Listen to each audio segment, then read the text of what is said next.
channel. Here are your hosts, John Kincade and Andrew Salciunas. 97.5 The Fanatic, Philadelphia. And good Tuesday morning, Philadelphia. I'm Andrew Salciunas alongside my man, John Kincade, as we are getting closer to the return of basketball. Sixers resume action Thursday against the Hawks.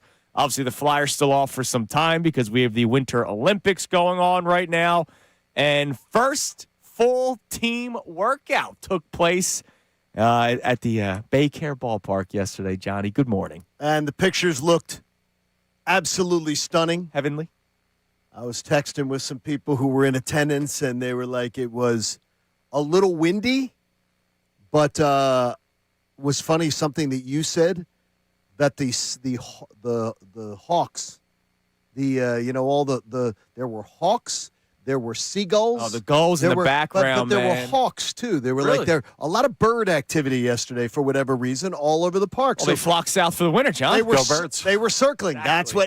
That was the thing. It was the Go Birds. Yeah. So yesterday, obviously, we talked a lot about Bryce Harper's comments from over the weekend, and there are still some more things that we are going to unpack from Bryce. But I can't believe that we're going to start here, but we're going to, and don't worry.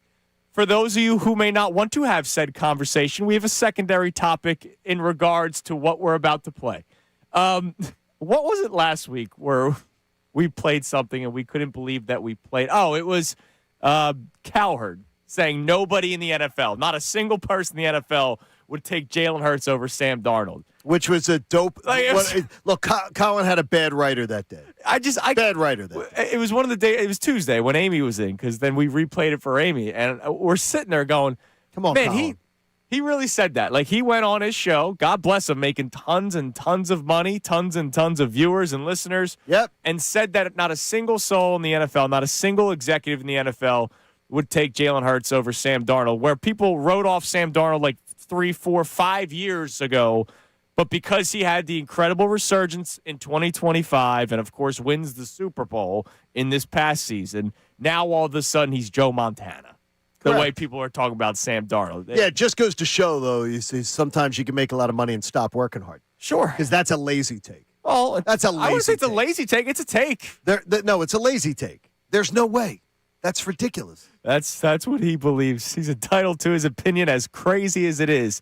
What else is crazy is what was said on Pardon the Interruption yesterday, which, by the way, that show is still going on. And it's one of my favorite shows of all time when it comes to sports.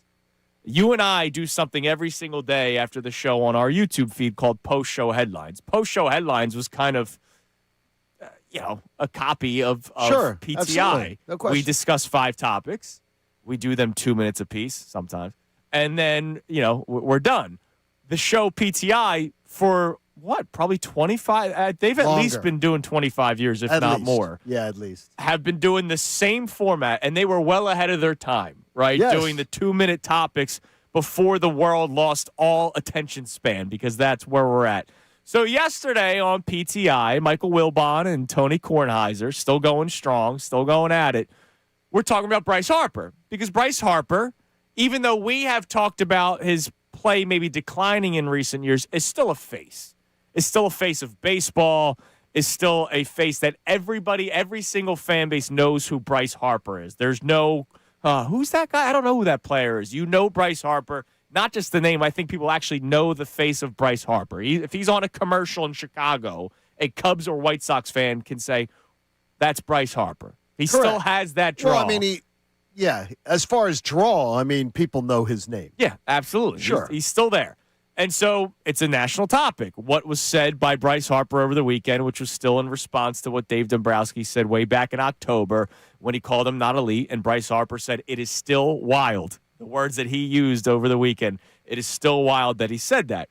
Well, Michael Wilbon and Tony Kornheiser were reacting to Bryce Harper's comments, and then further the conversation, which we will ask the question afterward.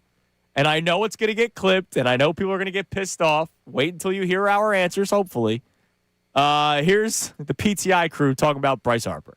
Does everything sound okay to you between Bryce Harper, formerly your boy, and Dave Dombrowski. Does it sound okay to me? Not at all. We will remember that right at the end of the season or a little bit afterwards, Dave Dombrowski said of Bryce Harper, he did not have an elite season. Right. We're going to have to wait and see, is he still elite or is he just a good player? Bryce Harper didn't say much. Bryce Harper said some stuff yesterday. One thing he said was, I'm not motivated by this kind of stuff. A second thing he said was, I thought we were keeping this stuff in-house. And a third thing he said was, yeah, I did not have an elite year. Now, Bryce Harper is a great player with 2 MVPs. He's also 33 years old and probably at the end of his prime.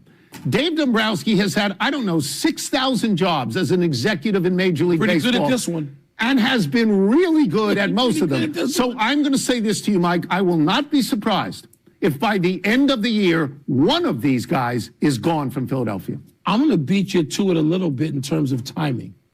It wouldn't surprise me to see Bryce Harper traded before opening day. All right. Now that's a little saucy. That's a little saucy. That's insane. All right, let's just say that. Well, let's get that out of the gate. What part?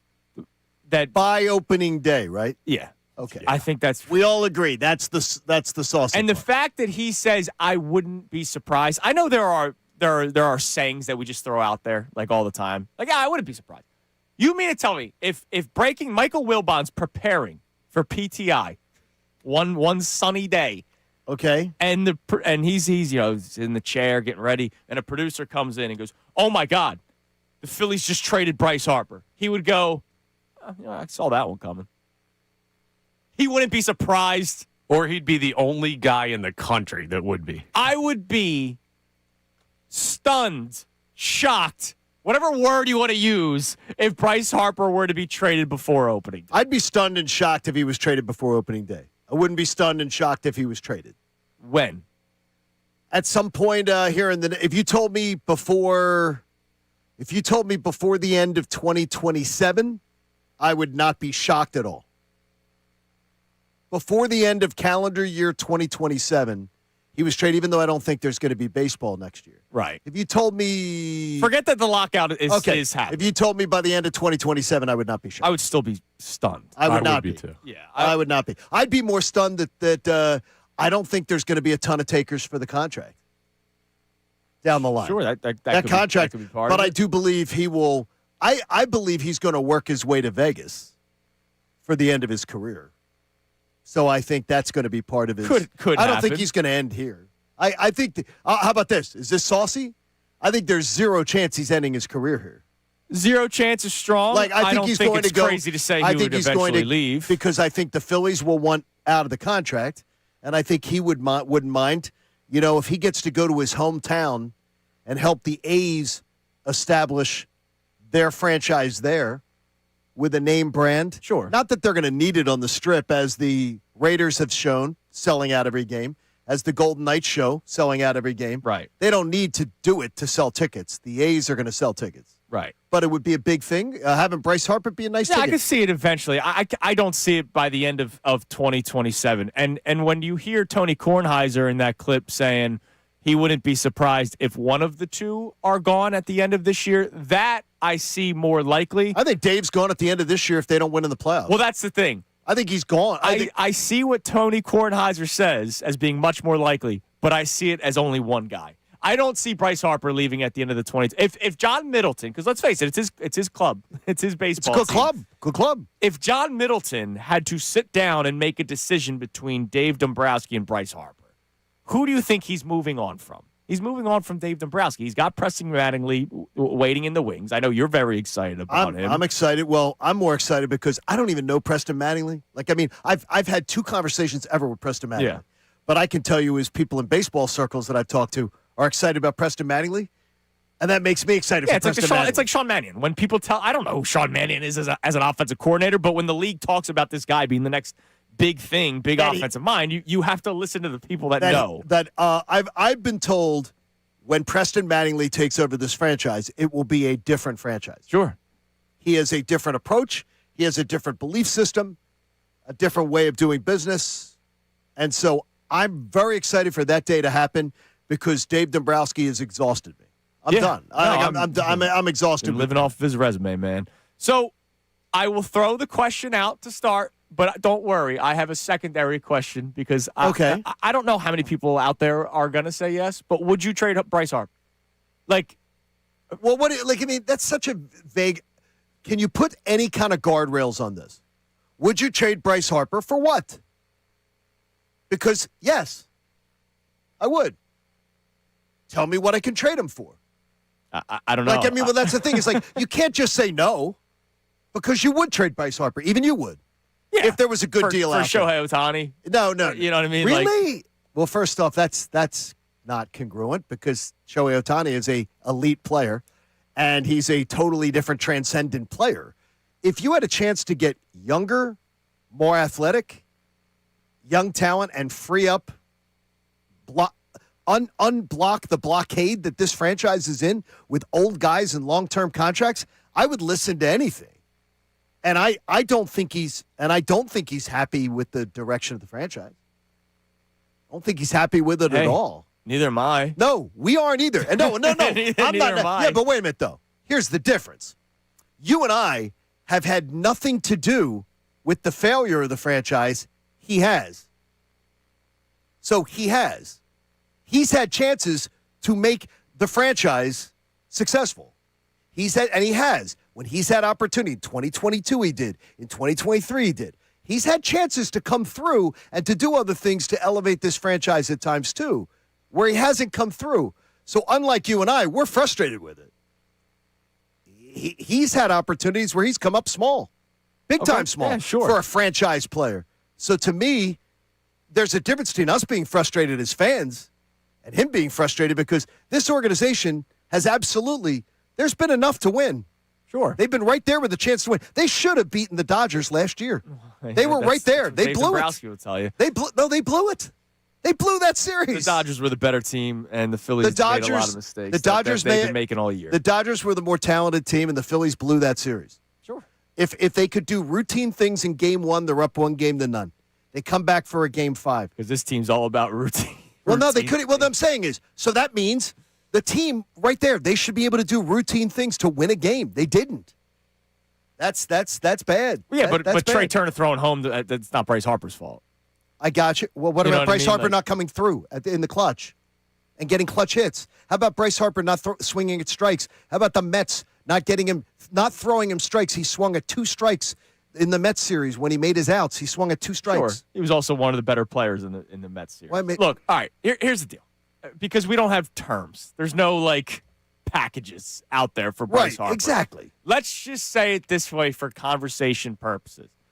It's one of those halls where it's the prospects, right? Every time you see a major name traded in Major League Baseball, it's, this is what the team gave up. Number 4 on the pipeline, number 7 in their farm. It's just prospects.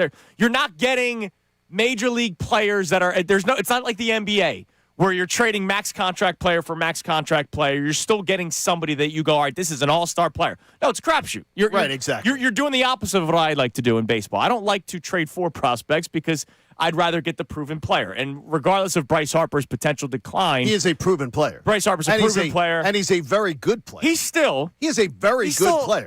We can debate the number all we want. Top 50 baseball player in the league, and he's one of the best at his position. I believe he's 29th last year. Okay. I think his numbers came out 29. So he's a top 30 baseball player. And that's fantastic. And that's with the decline, right? He's not top 5 anymore. He's not top 10 anymore, but he's still a top 30 baseball player. Right. And if you take out some of the pitchers in that, because I imagine a Paul Skeens was in that list, everyday players, position player. Is he 29th? I thought he was 29th. So would you consider it? I'm out.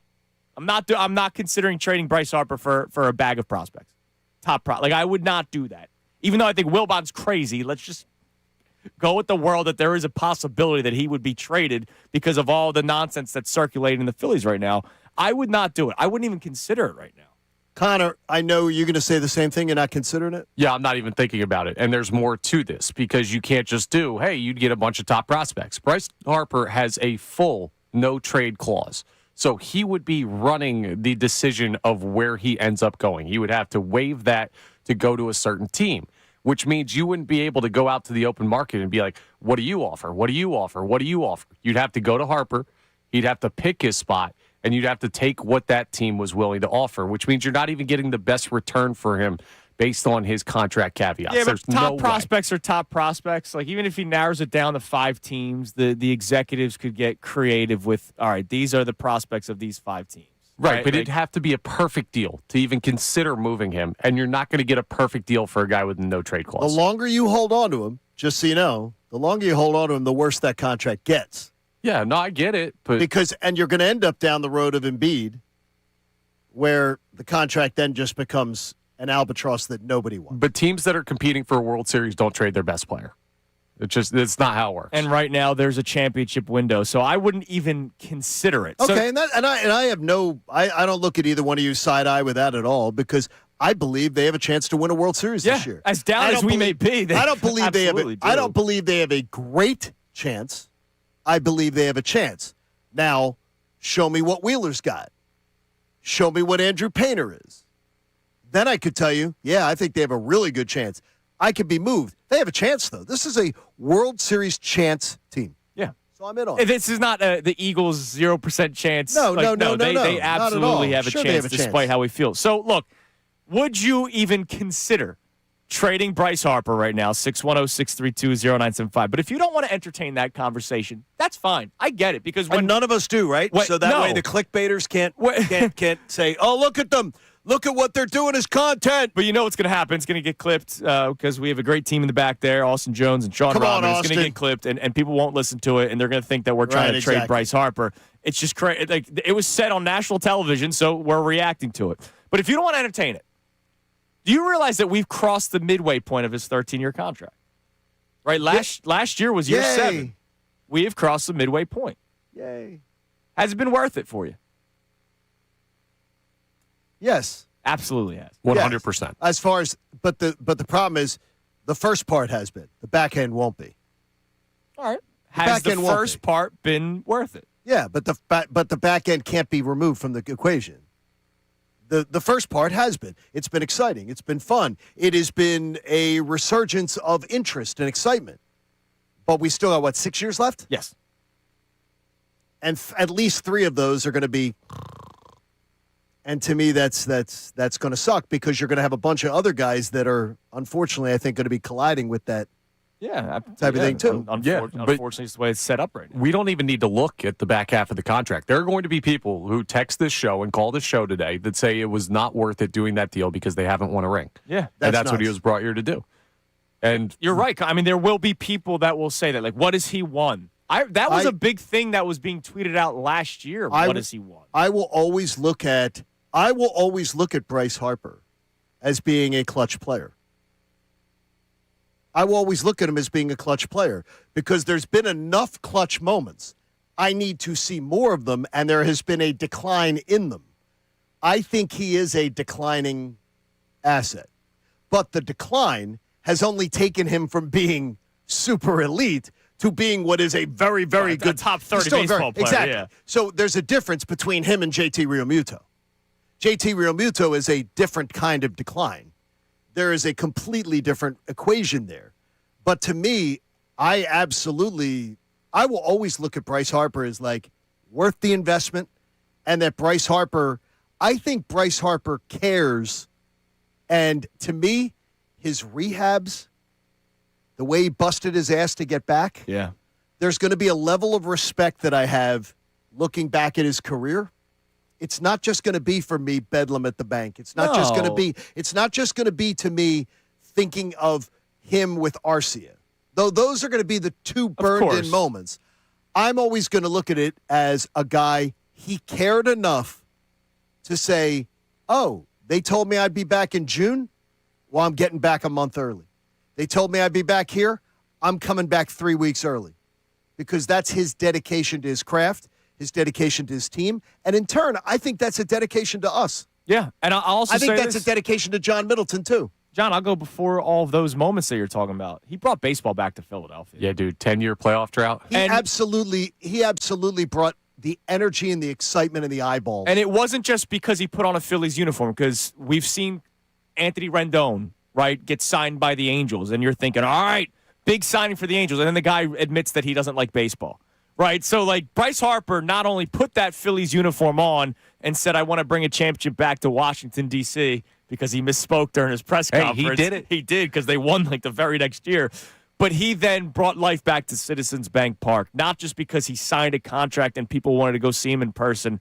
It was his play that also brought everybody back, right? It was his play and his emphasis on signing free agents. We can talk about how those free agents have played out for the Phillies, and I understand it was a big checkbook that John Middleton just had to sign, but he was able to have that cachet in Major League Baseball to get other top players to come here, and it did lead to one of the more memorable runs that we've ever seen in 2022. I think Bryce Harper has, to me, shown us that he cared about, though I don't buy on the whole Fanatic crap. Yeah, I got you. But I believe his actions and his performance has shown us that he did care. He cares about us. He cares about winning. Yeah. He cares about trying to get back, and I really believe that's the case. Would you consider trading Bryce Harper? Michael Wilbon says he wouldn't be surprised if he was traded before opening day. That's nuts. That is insanity. Come on, Michael. That's not happening. Come on, But Michael. would you consider doing it? 610-632-0975. And if you don't want to entertain that conversation, we've crossed the midway point of the contract of Bryce Harper. Has it been worth it for you? It is Kincade and Salciunas coming up next after complaining about keeping things in-house on Sunday. He didn't. Bryce Harper was very public about some of his teammates in the exact same press conference, but I think we all agree with him. It's Kincade Salciunas, 97.5 The Fanatic. Now on 97.5 The Fanatic Sports Update. Eagles promote Parks Frazier. I'm Connor Thomas, and the Eagles made another staff move yesterday, promoting Parks Frazier to their open quarterbacks coach spot. Frazier was the team's passing game coordinator last season and will now become Jalen Hurts' sixth quarterbacks coach since being drafted by the Eagles. With the promotion, Sean Mannion's offensive staff is essentially set. We'll keep you updated on the Eagles offseason news. Sixers made some moves of their own as they prepare to return from the All-Star break. They signed Jabari Walker to a 2-year deal after his two-way contract games limit was reached. Tony Jones of The Athletic joined us yesterday and also talked about the buyout market and potential targets for the Sixers. So the rotation, especially without Paul George for the remainder of his suspension, needs at least one more rotational guy. You know, obviously, I think they still have to try to add in the buyout market. But I'm not sure we were talking about adding from Serbia. The Sixers bringing back guard Cam Payne after a buyout from Partizan Belgrade over in Serbia. We'll keep you updated as they are back in regular season action tomorrow night. Amy Fadul joins us from 8:30 till the end of the show. Derek Gunn will call in at 9:05 for his thoughts on the Eagles' promotion of Parks Frazier. This update is brought to you by Papa John's, introducing new pan pizza from Papa John's. Order a medium one-topping pan pizza, just $11.99 when you download the Papa John's app or at papajohns.com. Better ingredients, better pizza, Papa John's. I'm Connor Thomas for the home of the Sixers, Flyers, and the best Birds coverage, 97.5 The Fanatic and the Fanatic app.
This hour of Kincade Salciunas is presented by Bradford White Water Heaters. Bradford White, they're here for the pro. It is 6:29 here on Kincade Salciunas, 97.5 The Fanatic. On this Tuesday morning, Amy Fadul will join us in the 8 o'clock hour. I think, around 8:30 today, Connor, is that correct? Yeah, taking care of some family stuff, so just a little delayed. But By the she'll be way, here. congratulations to the Fadul Kane family. I believe it was Shawnee they won a tournament in basketball. Oh, they won over it? the weekend. That's why she wasn't in Friday, because she They had went to to get out Hershey there. for it. Yes, I saw a photo on her Instagram story. Wow. Of Shawnee and his teammates. We said if you're going to skip the show, you better win. So she delivered. And they Shawnee, delivered. you better kick ass. That's big time. So Amy will join us around 8:30 today, and then of course we'll be in studio with us for the remainder of the show. Starting off the show, reacting to the discussion on Pardon the Interruption yesterday with Tony Kornheiser and Michael Wilbon, where Wilbon talks about how he wouldn't be surprised if Bryce Harper was traded before opening day, which is, I can't believe that was said. And the way he said it, I wouldn't be surprised. Are you surprised? I mean, that's what they do a lot. They do a lot of that now. They really do a lot of the. I am. Let's have the most. They've surprised me. Really, I respect those two guys a lot. No, I do. I man. respect that show a lot, but Been they going do on for so long. Yeah, they do a lot of it though. I must miss. I don't know. They do a lot. The clips that I'll see with NFL Live about like what's Sure. Look, I'll be honest. I haven't sat down watching in a long time. It's like they're trying to. Coop, believe it or not, Coop doesn't like to watch two guys talk sports. Oh, he hates this show. That's why he doesn't watch this show. He'd hate this show, though. And so we asked you, would you consider trading Bryce Harper? And I'm a quick no. Like, I'm not even considering it. It has nothing to do with the Fanatic cleats and all that kind of stuff. It's just you have a championship window. He is supposed to be the best player on this baseball team. He's still a very, very, very good. Even though we want to hang on the word elite or not, he's still a very, very good player. No, he hangs in on the Major word League elite. Baseball. Yeah, Not us. Don't put it on us. No, don't do that. Well, it led to conversation. Yeah, but don't put it on us. It's him who's all up in his feelings about that. Well, that's Bryce Harper. Maybe it's not us. his fault, John. Why? What do you mean? Well, he's got no protection in the lineup. Oh, really? Okay. Let's hear. So third highest pair on baseball. Okay. On Sunday, well, that's not his fault. That's Dombrowski's fault. Okay. On Sunday, Bryce Harper had his press conference, and we reacted to a lot of it yesterday because a lot of it was the elite stuff with Dave Dombrowski. The comments still coming back up. But eventually, he was asked about the lineup and sort good of teammate here changes. We'll be the judge. This was Bryce Harper. When being asked about the lineup construction, and he starts talking about the 4-hole. I think it's a huge impact in the 4 spot. I mean, I think anybody, it doesn't matter if it's me or Schwartz, because, I mean, Schwartz is sitting there, the same thing's going to kind of happen, right? So I think the 4 spot's a huge impact. I think the numbers in the 4 spot weren't very good last year either for our whole team. So, I think who's ever in that 4 spot's going to have a big job to do, depending on who's in 3 or who's in 2. Wow, he's got to keep that in-house. That would have been a comment you want to keep in-house, wouldn't it? Wouldn't it? Throwing a teammate under the bus? Well, technically, he didn't throw a single teammate. He said just the 4 spot. No, he threw a teammate. Multiple guys. He threw teammates under the bus. I heard that's something you want to keep. That's something you want to keep in-house, right? I heard Middays with Marks breaking this down yesterday. Apparently, the guy that batted in the cleanup spot the most in terms of most at-bats in the 4-hole last year was Alec? Nick Castellanos. Ooh. So maybe they were trying to figure out, was this like one last parting shot at Castellanos?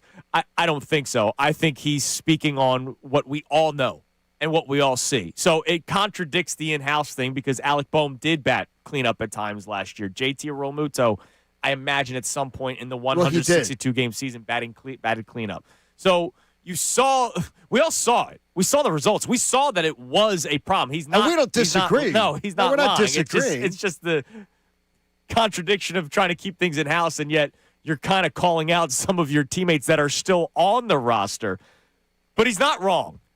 And it goes back to something you and I talked about yesterday on post-show headlines. We discussed maybe the most important new member of the Phillies.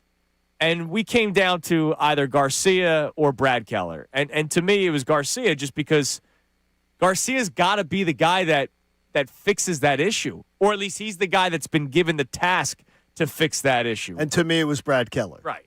I like the idea of the lockdown. I believe a lockdown bullpen that this offense is still going to struggle at times, and having that lockdown bullpen in tight games is going to be the difference.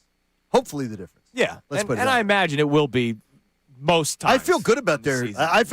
Now, how about this? I feel great about the bullpen. Yeah, no, I do too. The construction of it. But Garcini's come through because yesterday, Topper's talking about Alec Boehm and how we feel great with him in the cleanup spot. Really? And it's another year where Rob Thompson has to overtalk Alec Boehm because they tried trading him after the 2024 season.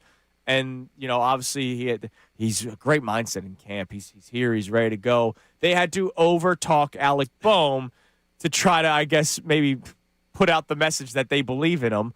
And now they're kind of doing it for a second straight year, which is why I thought they should have traded him to begin with. But once his name got mentioned, it should have had to happen because he seems like a guy that's fragile at times. Do we all agree that Alec Boehm is fragile? Yeah, but the thing is who do you think's trading for Alec Boehm? I don't know. Well, that's the thing is that I understand the mindset of they should have traded him. Who's trading for Alec Boehm? Sure, you could have made a deal like a Matt Strahm deal where people are going, who's that guy? Okay. Matt Strahm has market value around Major League Baseball. Alec Boehm has market value. He certainly does. He's an all-star third baseman. If I read you the names of players that were traded this offseason, they're going to be a lot worse than Alec Boehm. Yeah, he was absolutely available to anyone in baseball last offseason. No takers. Well, no takers at the price. The Phillies were asking a ton. They wanted They wanted Barry Bonds. We don't know what they were asking. That's what the reports were. The reports were that it was Phillies Royals was. Well, like they weren't asking this year that, and nobody will take him at $10 million. Well, they were going to if and they got Bo Bichette. And they were going to eat money too. If they got Bo Bichette, they would have. No, they would have been eating money. They would have just had to eat money because they would have been exactly like the Castellanos situation. They would have gotten nothing for Alec Boehm. Nobody would have given them a dime for Alec Boehm. He's been available forever. Nobody's trading for him. So they would have gotten nothing for him. It would have been the same thing. They would have been like, yeah, we're just going to sit here and wait for you to release him. There's no bidding war coming for Alec Boehm. They've devalued their own asset there too as they've talked him down.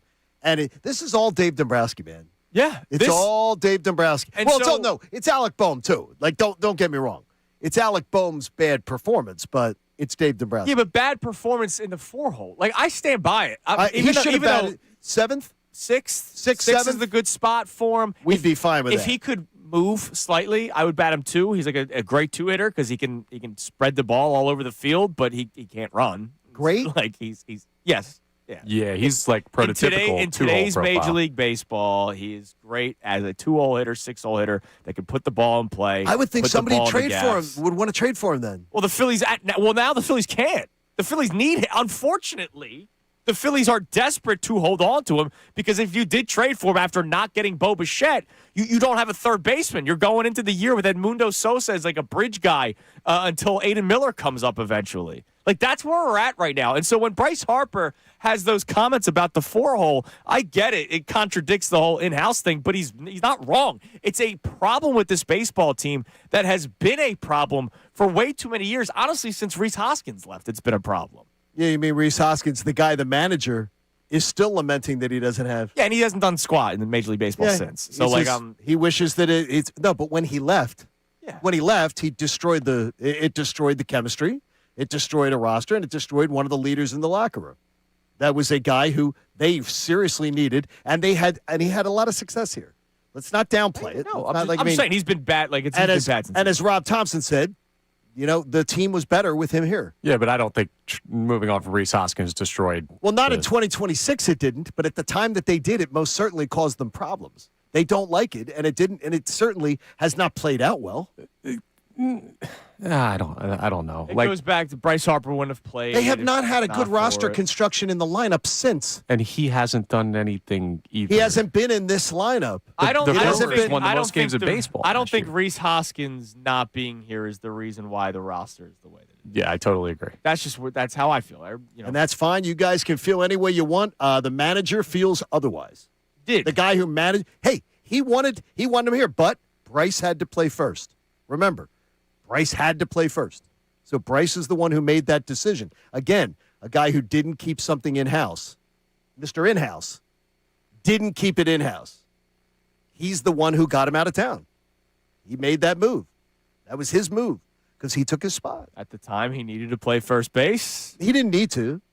The manager. No, he didn't. He had his choice, and the manager wanted Rhys Hoskins here, and the manager didn't get his way. Sure. Bryce got his way. Who are you putting a more long-term investment in, Rhys Hoskins or Bryce Harper? No, it's more as what the manager wanted the team to be built like, and what he thought the roster construction would be built like. He was not listened to. Right, but again, they put him at first base to conserve the body because it's more strenuous I understand to be why in they the did outfield. it. Yeah. Unless you wanted him to be a DH, and then if he's a DH, now Kyle Schwarber's playing outfield or not on the Phillies. And again, that's exactly. That's in the part of that whole roster construction thing that has been terrible. All right.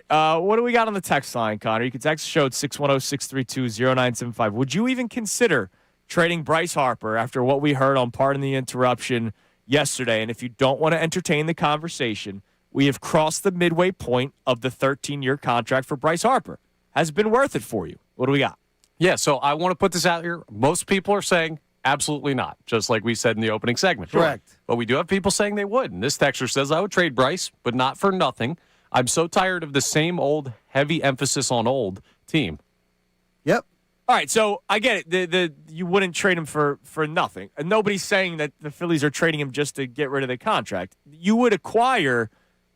You're going to, but it'd be prospects. It's not going to be. Right, you're not getting Brent Rooker, right? Like you're not getting guys that are proven major league products. You're gonna get players that are going to be. This guy is 7th in the top 100 pipeline in Major League Baseball. You're going to get guys. This guy's their 10th best prospect. What don't the Phillies have right now? Those guys. Yeah. So that's what you would be doing. Is you would be saying we're going to get what this organization doesn't have. We're going to get those type of players. Right. That this organization doesn't have. We're going to restock the shelves with players that we don't have right now. And that's something that Bryce Harper himself was lamenting that this organization doesn't have when he wasn't keeping it in-house the other day. Well, when he was talking about his love affair with the Dodgers. That was very similar. He was given that, what the Dodgers do and what the Phillies don't. What he failed to mention is the Phillies, John Middleton, has, spent while he's been here, on average, a top 4 payroll. And it just hasn't come through. The guys that he's paid that money to haven't come through for him. What else you got? John V checks in, says, no, you don't trade Bryce Harper, and it shouldn't even be a thought on anyone's mind, let alone on the tip of anyone's tongue. How absurd that the PTI guys brought it up at all. Completely absurd. I was shocked the way Wilbon said it. He said it so matter of fact. Like, I understand when Kornheiser's saying, I wouldn't be surprised that at the end of the year, one of the two are gone, and the two that he's talking about is Bryce Harper and Dave Dombrowski. We agreed completely, but different name. And it's one side. Like it's Dombrowski's the one that's going, not Bryce Harper. Yes. When Wilbon then goes, I'll go one step further. I wouldn't be surprised if he's traded before opening day of this year. That's 6 weeks from now. But he got the headline he wanted. And we're talking about it. He got the headline he wanted. All right, coming up next, speaking of the headlines. I need to know why some people carry water for their favorite team. Because yesterday I was made to feel like an idiot by some people on social media because of recent transactions by the Sixers. Oh, did they make headlines yesterday? It's Kincade Salciunas, 97.5 The Fanatic.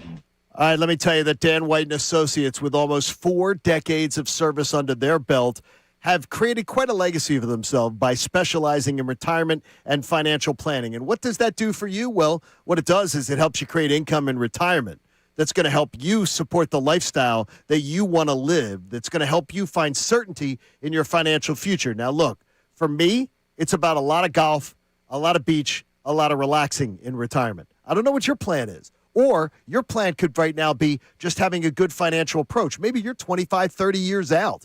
Maybe you need a good financial plan to be able to buy that next big house or be able to send the kids to college. Whatever it is, Dan White and Associates has been helping families do that in this area for a long, long time. They've got offices in Glen Mills, PA, Middletown, and Lewis, Delaware. And they have educational seminars that they host throughout Pennsylvania, Delaware, and even Maryland.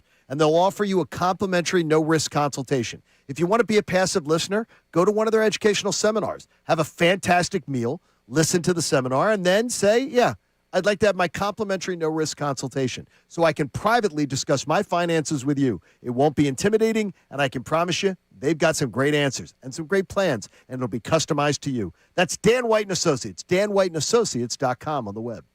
From the city that demands the truth.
Thanks, Ricky Bo. It is Kincade Salciunas here on 97.5 The Fanatic. That's a ringing endorsement from Ricky. I appreciate it. I like it, Ricky. I know he was listening to the show yesterday. I imagine he's listening to the show today. I get to listen to a lot of them now that driving home from school, and they are very, very entertaining program, as they say. Damn right, man. In the afternoons. All right. Before we get back to our text messages, we broke news on the show. Well, we didn't break news. We just reported from a source that we weren't entirely sure was accurate or not. But if you were listening to the show yesterday from Telesports, who covers Serbian basketball, the Sixers did indeed sign Cameron Payne. Wow. Former Sixer. He's obviously bounced around the NBA. We've seen him with the Phoenix Suns. That's kind of when he made the biggest name for himself. Bouncing around Europe. In the playoff round against the Denver Nuggets, him and Devin Booker. That was the Suns in 4 guy where there was the fight in the stands. So Cam Payne goes to Serbia because he couldn't find a team. And then his contract gets bought out just under $2 million. And it's the Sixers who are signing him. Now, I find it hilarious that they traded Jared McCain because of the abundance of guards they had. They had way too many guards on this roster. So why did they want Cam Payne? Oh, because they realized as soon as a player comes down with an illness, like Quentin Grimes did, oh, wait, we don't have as many guards as we may have thought. So we need to sign a guard. Okay, that's where exactly what I said last week, and people were making fun of me. People were getting on me on social media. They're saying, my gosh, where was he going to play? What else is new? Social Where media. was he going to play? Well, that's what you're going to do. You're thinking everyone's going to be healthy? You're thinking everything's going to go great? No, it's not going to go great. Yeah, when the move first happened, I was under the impression that another move was happening. We all were. Because nobody thought that was just going to be the case. And another move did not happen, and now we're paying a little under $2 million for a guy that's been playing in Serbia. And look, he knows this team. He knows this city. He's been with the Sixers before. But we're making moves for campaign because you had to trade Jared McCain for a late first-round pick and 3 second-round picks. You had to. You just had to. There was nothing you could have done. No, you could have kept him. And so I put out a sarcastic tweet yesterday saying this explains everything. Now the entire plan at the deadline makes sense. And I did the eye roll emoji because people can't read sarcasm, and I understand. There's no font for it. And you did the eye roll emoji? I had to. Because well, people couldn't read that? If I didn't do the eye... No. No, people understood that I was being sarcastic. Okay. But there are people on social media that are pro everything with what the Sixers have done. Oh, I think the Phillies have got the corner on that. The Phillies fans. No, I know that, but I was amazed the amount. Like, it wasn't like just a guy, and I'm reacting to one person on social media. The amount of people that are like, why are we still talking about this? Get over it. It wasn't a bad trade. And I'm like, well, what? It was an unnecessary trade. Once again, it was the whole opinion that I had after they did not make the next move. When they did not make the secondary move before the trade deadline, the move of Jared McCain ultimately became unnecessary, especially with when you never know if a guy could get hurt or a guy could just get sick. And look at how bad they've played the 2 games without Quentin Grimes. Would Quentin Grimes playing be the reason why they win? Probably not. But all I know is they were lacking a player. They had to play Kyle Lowry, for crying out loud. I don't need Kyle Lowry in the year 2026 of our Lord playing basketball for the Philadelphia 76ers. And yet there are people that are still saying this move makes sense because it helps them down the road and all this kind of stuff. What are those second-round picks helping them down the road? Packaging a trade. Packaging. Yeah, that's great. That's what it is. Second-round picks do nothing for you. You don't have to – you can go do – it takes simple research to go tell you that second-round picks in the NBA do nothing. They're filler. They're filler. They help you move used around. to package in trades, and then when you draft a player in the second round, it's not a guaranteed contract, and so you could take a flyer on a guy, right? But, like, there's only 2 rounds in the NBA for draft for a reason. It falls off, and it falls off in the first round. Like, this draft might be different because college basketball is actually insane this year, so you might have a deeper first-round draft class this year. But the second round, it's worse than a crapshoot. Like your odds are worse. Sometimes the dice actually does fall your way. What are the odds on a crapshoot? I don't know. Johnny Vegas would know better than I would. I'm not a big craps guy. But I would imagine they're better than landing like legitimate players in the second round of the NBA draft. And so I got to understand, why is it that sometimes, and not everybody, why some people sometimes feel the need to carry water for organizations? I don't get it. I get being a big fan. I am a big fan of these teams. I love these teams. But, I'm not about to carry water for the Phillies. I'm very disappointed with what Dave Dombrowski has done this offseason and multiple offseasons now for the Phillies. So why would I feel the need to be like, don't get upset because they got this, they got this, they got that? Well, there's never been a bigger example of the carrying water by a fan base than the process. There's never been a bigger example in this city than fans who back the process, who continue to back the process, who continue to not turn the lights off on that. Well, because you understood the vision, and the vision worked out for the Thunder. The vision they did it for 2 years. They did it for 2 years, and a completely different vision. 2 years of that is, and also, too, not being like, we're the smartest guys in the room. There's a guy who thought he was the smartest guy in the room. You like Danny Ainge? There's the smart. Danny Ainge? I believe people do believe Danny Ainge is smart. Danny Ainge is actively tanking right now. Danny Ainge is not going around. Danny Ainge is not Sam Hinkie. Danny Ainge is not acting as if he's recreating the wheel. Danny Ainge is just going about his business and is one of the most, if not the top 3, most respected executives in the game. Yeah. He's a respected executive. And he's doing exactly what a lot of people hate right now. There's a reason why it's being talked about, the NBA having a problem, and they find the Jazz and all that kind of stuff. And they did, and they're going after him for it. And the Jazz coming out with their graphic of, while they're trying to fight their thing, they're doing it on the Sixers, saying, excuse me, let's say you guys sat by and let this happen. So it's created a vision in the league. But that's not the whole thing, is that fans will. I believe right now the Phillies fans in the town, especially social media-wise, it's rampant right now. People don't want to believe that the sand is slipping through the hourglass. Yeah. And that the window is closing, and they're panicked, and they're like, everything's great. Oh, my gosh, why is there so much negativity about this team? Oh, my gosh, it's nothing but negative news. They're creating the negative news. They're the ones creating this. And Bryce Harper, by the way, created a lot of negative news. He's the one who got them all over SportsCenter. He's the one who had them in the A block of SportsCenter with his comments. He's the one that created on Front Street all the negativity. It was started by the president of baseball operations. Yeah, but it wasn't. No, it's his. Speaking but his. publicly Yeah, but about he didn't have to stir the pot. He didn't have to stir the pot. He could say, "Yeah, that was 7 months ago. Dave and I talked behind the scenes." He's still feeling a certain type of way about it. So he decided to stir the pot. He didn't have to do that. D Flyers on YouTube says stop saying carrying water. Say what you mean by carrying water. What do you mean? All right, fine. I don't know what else I can say other than why do some fans feel the need to always protect the team and the teams can do no wrong? How about can't be? Is that better? How about can't be objective about their teams? Like, I use pom-pom shakers. Sure. They have to be a pom-pom shaker. It's like they think their favorite star player is going to come by the lunch table and slip them their phone number and say, "Hey, I'll meet you behind the Dairy Queen on Friday night."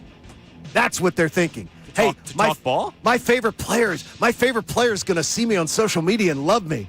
I just wonder, just be honest about your teams. The entire league is saying that there was a bad trade, especially since they didn't make a second move. It's okay. And so why is it that people feel the need to say, no, it was a good move, and here's why? You can explain it all you want, but, it's not.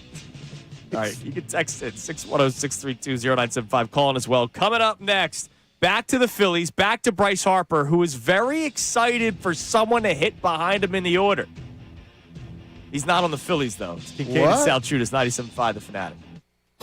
Now on 97.5 The Fanatic Sports Update. Birds named their new QB's coach. I'm Connor Thomas. And the Eagles made another staff move yesterday, promoting Parks Frazier to their open quarterback's coach spot. Frazier was the team's passing game coordinator last season. And he's now going to become Jalen Hurts' sixth quarterback coach since being drafted by the Eagles. With the promotion, Sean Mannion's offensive staff is essentially set. We'll keep you updated as the Eagles' offseason continues. The Sixers made some moves of their own as they prepare to return from the All-Star break.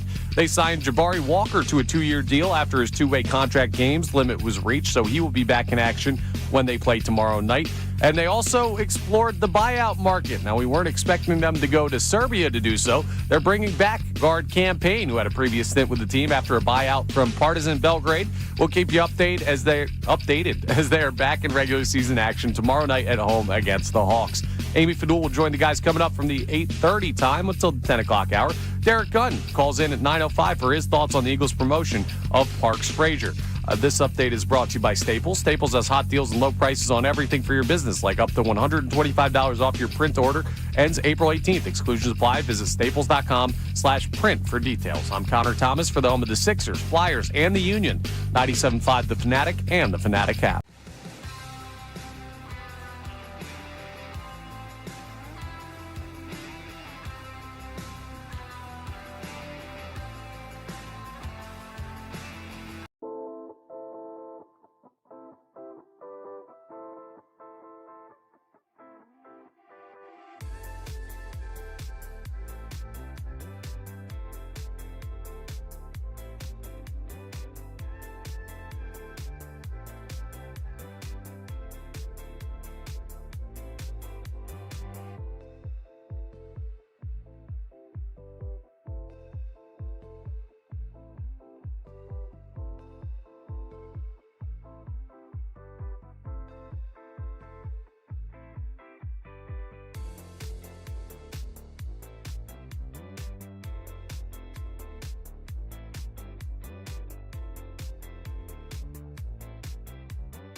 Here you tune in Middays with Marks. You guessed it with me, John Marks. That's coming up at 10 o'clock. Let's get back to more of Kincade Salciunas right here on 97.5 The Fanatic. And we've reached the 7 o'clock hour on this Tuesday morning here on Kincade Salciunas, 97.5 The Fanatic. And yes, we spent almost an hour reacting to somebody saying he wouldn't be surprised if Bryce Harper was traded before opening day. Which we all rolled our eyes at and said, yes, we would. Yeah. Come on. No, I would be shocked. Like, could you imagine? By opening day, we would come in here.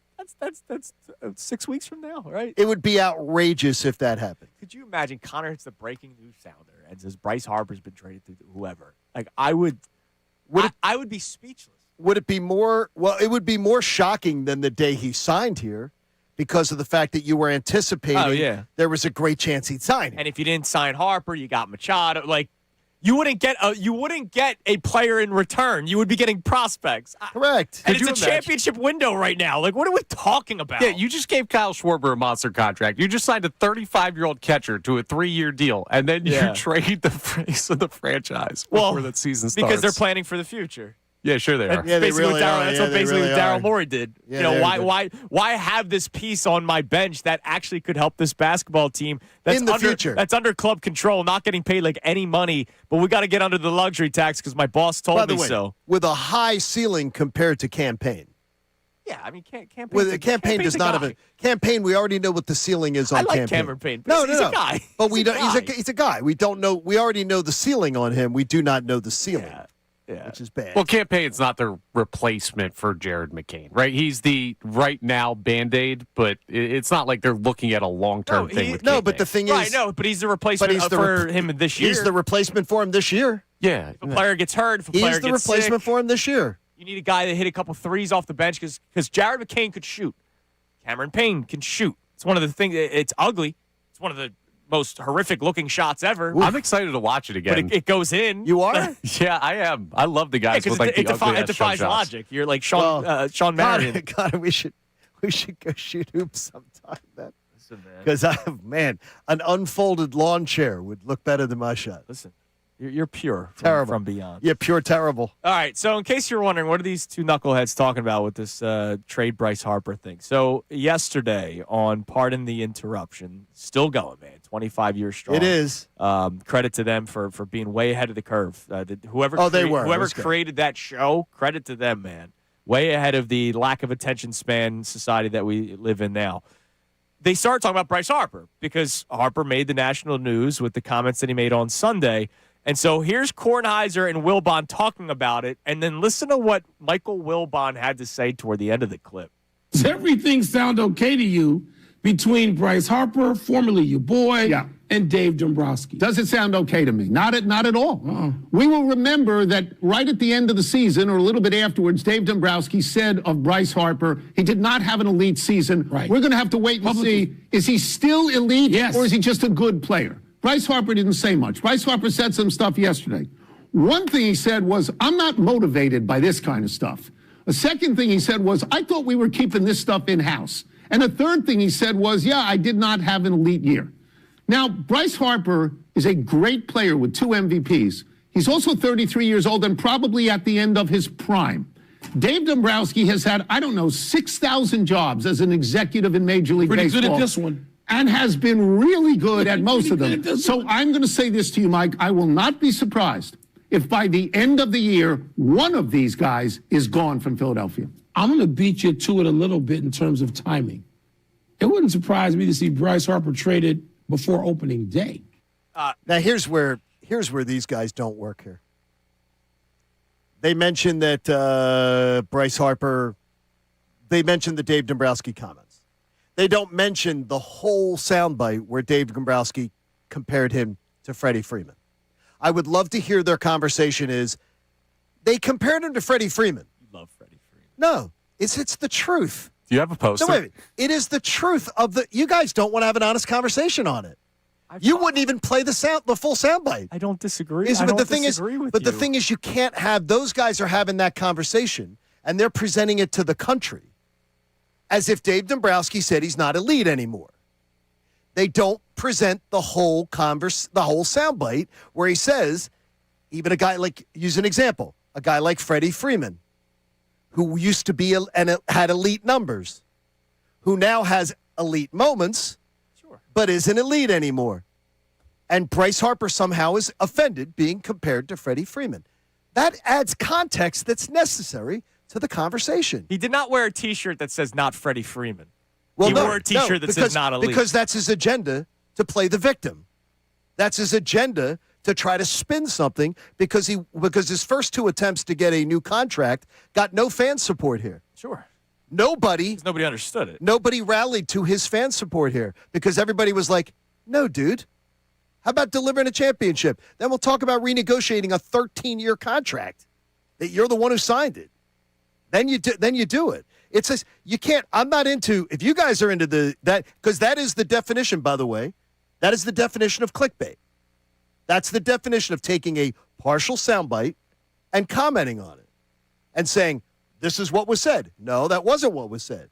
What was said is he is not an elite player anymore. And then there was a comparison made to one of the best players in baseball. And Bryce Harper is not there anymore. And if Bryce has a problem with that comparison, I got to tell you. Are we sure he has a problem with the comparison? Yeah. Yes, he does. I have not heard him. Yes, the not elite absolutely does. His whole tone the other day, he does. But he hasn't mentioned the name Freddie Freeman because he doesn't. That's not his agenda. His agenda is to trash Dave Dombrowski. His agenda is to throw rocks at Dave Dombrowski because he's pissed that Dave Dombrowski did that to him. That's what he's upset about. Partial the words. So he is out to get instead of just reacting to the whole thing. I admire so much the fact that, and I still don't know which media member said it to him. So why are you wearing the T-shirt? For motivation? And he says, for motivation? They made the T-shirt for me, so I'm going to wear it. They didn't make the T-shirt, Bryce. You made the T-shirt. Can you just be genuine for once? Can you just be genuine and not packaged? Just be a genuine guy. Just say, look, Dave Dombrowski pissed me off. I feel I have a reason to be pissed off about it. Well, he was genuine about the 4-hole. Well, he should be. As well. And he should be. I'm going to play this clip for you, and then a couple of tweets to read. One bad, one hopefully this is good. All right? So that we're playing both sides of the spectrum here, so nobody thinks it's just a negative Nancy Tuesday. Sure.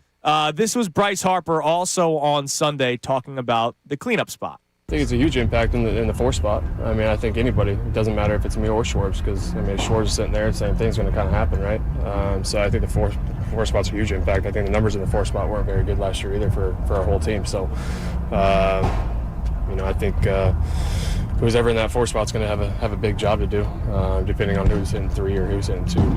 So Jeff Kerr, our buddy Jeff Kerr, the Phillies, he put this out yesterday. Do you know where they ranked in OPS from the number 4 spot last season? Probably like 27th.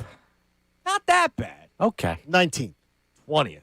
Okay. They ranked 20th, which is still bad for the feels even worse than that. For the payroll that they have. That's not good. Yeah, it's not for good. the names, right? Like Nick Castellanos, we in Philly know what he's accomplished here or struggled with here. But somebody from the outside that goes, what, Nick Castellanos? Wait, you had Nick Castellanos batting 4th and you're 20th in OPS. You had JT Realmuto in your 4-hole spot and you're 20th in OPS. You had Alec Boehm, former All-Star third baseman. You guys were 20th in OPS. Yes, all those things are true. All those players that batted cleanup at some point last year combined for 20th in OPS. And I'm going to guess because there was a stretch where Schwarber batted 4th, right? I'm not making that up. Yeah, there was. Oh, no, there was. We talked about, the analytic nerds that could not comprehend that when you bat 4th, there's a chance that you have runners on base as opposed to when you bat 1st and Johan Rojas bats 9th and doesn't get on base, that home runs worth 2 runs are more than 1. I don't know how that math I think that's why gets lost in the algorithm. So Kyle Schwarber's impact in the 4-hole moved them up to 20th. I wonder if you took away Schwarber, where they would have ranked. Maybe they would have been 27th to your guess. That's what I was Connor. calculating in my head. Yes. That's where I messed up. So that's bad, right? So you hear him say, whoever it is that bats 4th, has some work to do this year. It could be Alec Boehm. Again, I really hope not because I think that's just a failure waiting to happen. I think he's a 6-hole hitter, 2-hole hitter if he could move. Adolis Garcia is obviously the guy that we're all hoping can translate to that consistent cleanup hitter that gives protection in the order. John Clark put out an awesome tweet yesterday. If this ballpark is alive this year, which it still should be. Oh, it's going to be. Right, regardless of how you feel about Wake Me Up when October comes, the ballpark's going to be alive. And you know, I don't know if you saw it yesterday, I tweeted out a highlight package of the 2022 NLCS because I just need to relive that again. Like, that was one of the greatest times of my life, and being there at Bedlam at the Bank, being in the building for that, I'll never forget that moment. Adalis Garcia was asked about playing in Citizens Bank Park, and he said, quote, "I like to let the emotion out when I play," which is very anti-Phillies, by the way. He wants to show emotion. He loves to play an aggressive brand of baseball, and he loves the environment of Philadelphia and Citizens Bank Park. If he becomes the player that the Phillies are hoping, dude, this guy's going to walk on water in Philadelphia. I told you, the Dallas guys loved him. Yeah. They thought he was a good dude, and they thought he's going to really fit in. They thought he's really going to fit in with what we've got here, with what's going on here. Yeah. So that's good. And That's good. Now he has to perform, though. Sure. I mean, it's like. But if he's Bader and he to wasn't- another level of talent, like pop, big home runs, clutch home runs, and he's got that spunk that Harrison Bader had, like, people cried that Harrison Bader didn't re-sign here. He was here for 5 minutes. Imagine a full year of it. You just got to hope it's not another Kepler with Merrifield situation. All the timeouts, all the strikeouts is going to be a problem. It will be. But it's going to be, but if you talk about, if he hits 32 bombs here, Yeah, you're taking it. people are going to love it. Yeah, you take They're the gonna love strikeouts if you're hitting 30-plus home runs. Yes, people are going to love it. And It's that's, like, that's all you're asking for. Eugenio Suarez last year. He struck out 196 times, but you dealt with it because he hit 49 home runs. Right. Yeah, I'd make that trade. And I would have brought him here, but the Phillies didn't want to Right. sign him. Oh, wait, it was a one-year deal. Mm-hmm. In Cincinnati, he's going to hit 50 bombs there now. All right, what do we got on? Oh, sorry. Hold on, there's one more, and then we'll get to the text line. Okay. There is a four-hole hitter that he's excited to play with. Really? Who? And I wonder, is this a bit of a shot at the organization? I don't know. Or maybe he was just saying it because he likes baseball.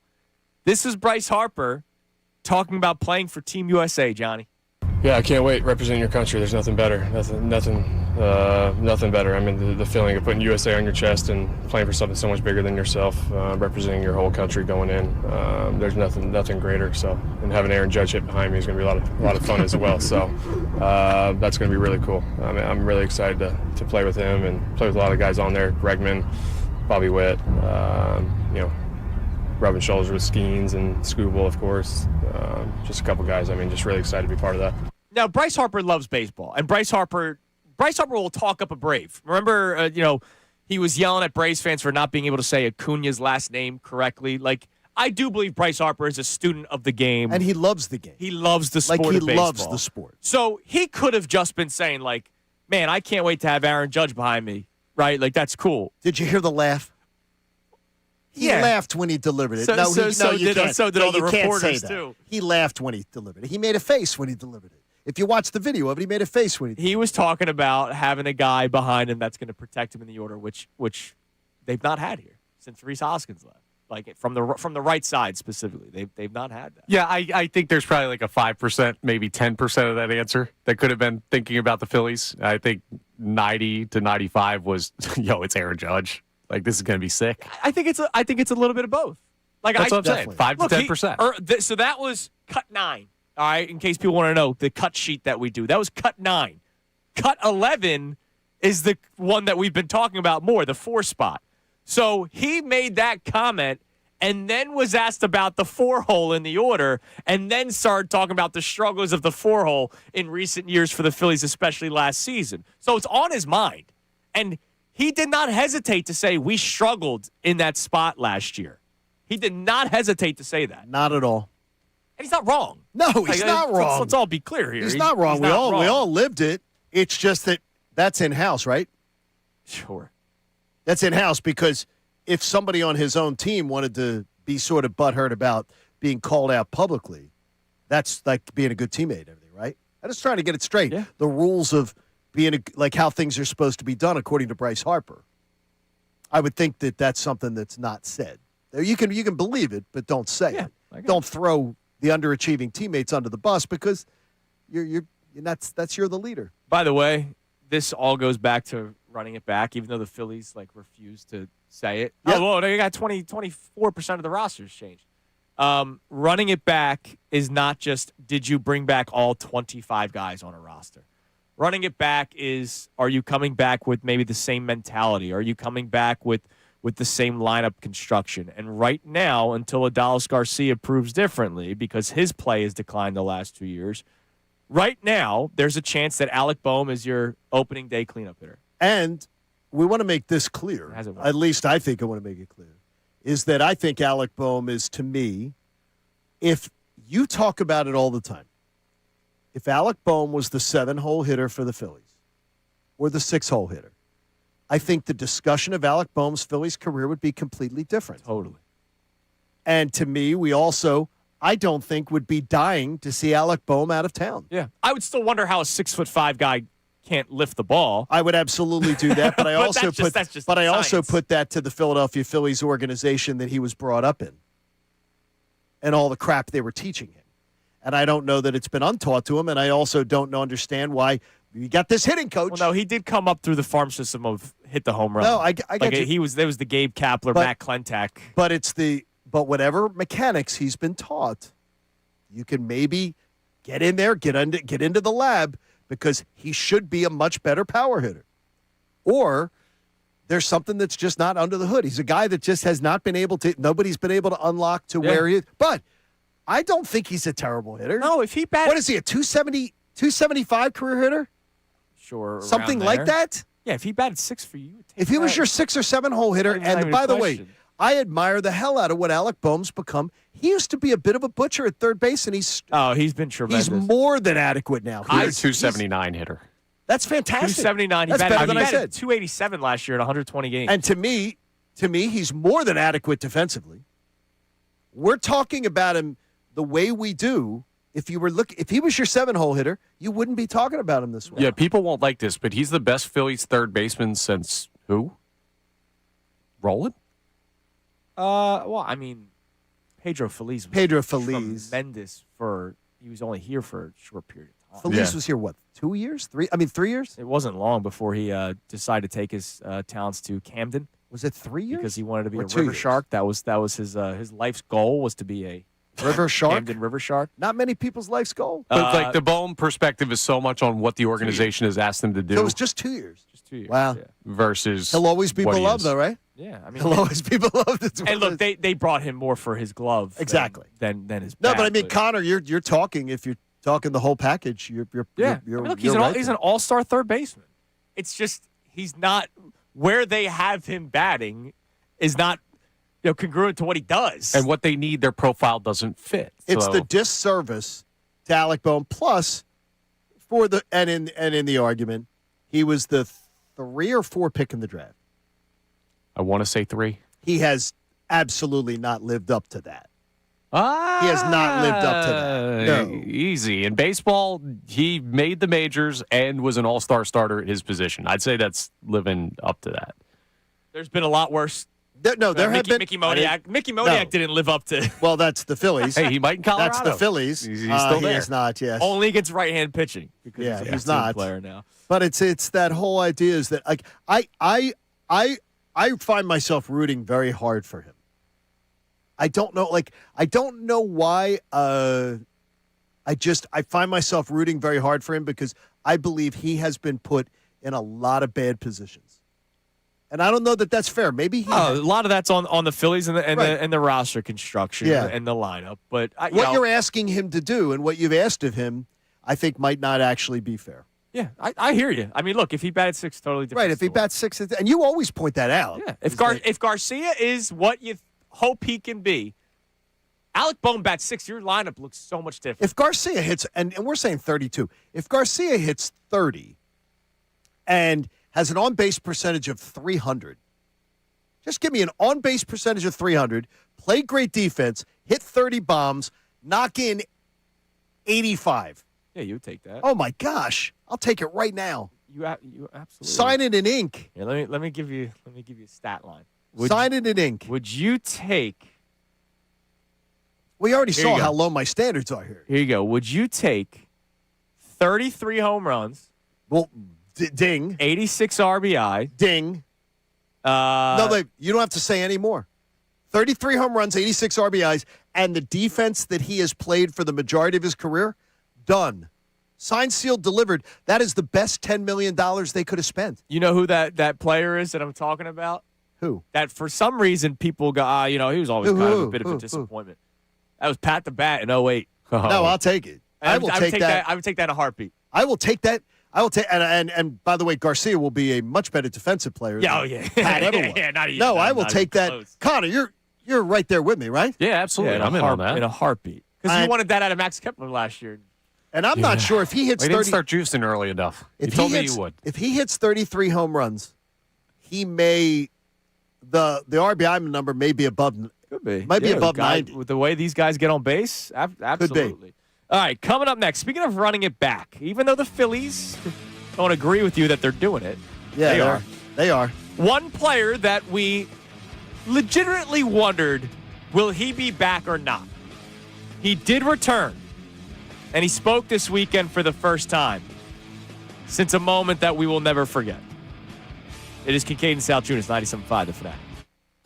Now on 97.5 The Fanatic Sports Update. Parks Frazier moving up. I'm Connor Thomas, and the Eagles made another staff move yesterday, promoting Parks Frazier to their open quarterbacks coach spot. Frazier was the team's passing game coordinator last season and will now become Jalen Hurts' sixth quarterback coach since being drafted by the Eagles. And with the promotion, Sean Mannion's offensive staff is essentially set. We will keep you updated as the offseason continues, but it seems the focus will now shift to roster moves once free agency opens up. The Sixers made some moves of their own as they prepare to return from the All-Star break. They signed Jabari Walker to a 2-year deal after his two-way contract games limit was reached. And Tony Jones joined us yesterday and talked about the potential buyout market options. So the rotation, especially without Paul George for the remainder of his suspension, needs at least one more rotational guy. Obviously, I think they still have to try to add in the buyout market. Now, I'm not sure we were talking about adding from Serbia, but that's what the Sixers did. Bring back guard Campaign after a buyout from Partizan Belgrade. So we'll keep you updated as they're back in regular season action tomorrow night. Amy Fadul joins us starting at 8:30 till the end of the show. Derek Gunn gives us a call at 9:05 to talk about the Eagles' promotion of Parks Frazier. This update is brought to you by the Positive Coaching Alliance. Questions about youth or high school sports? Positive Coaching Alliance can help. PCA, a national nonprofit organization, develops better athletes and better people through youth and high school sports. Info at positivecoach.org. I'm Connor Thomas for the home of the Sixers, Flyers, and the Union. 97.5 The Fanatic and the Fanatic app.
The Fanatic.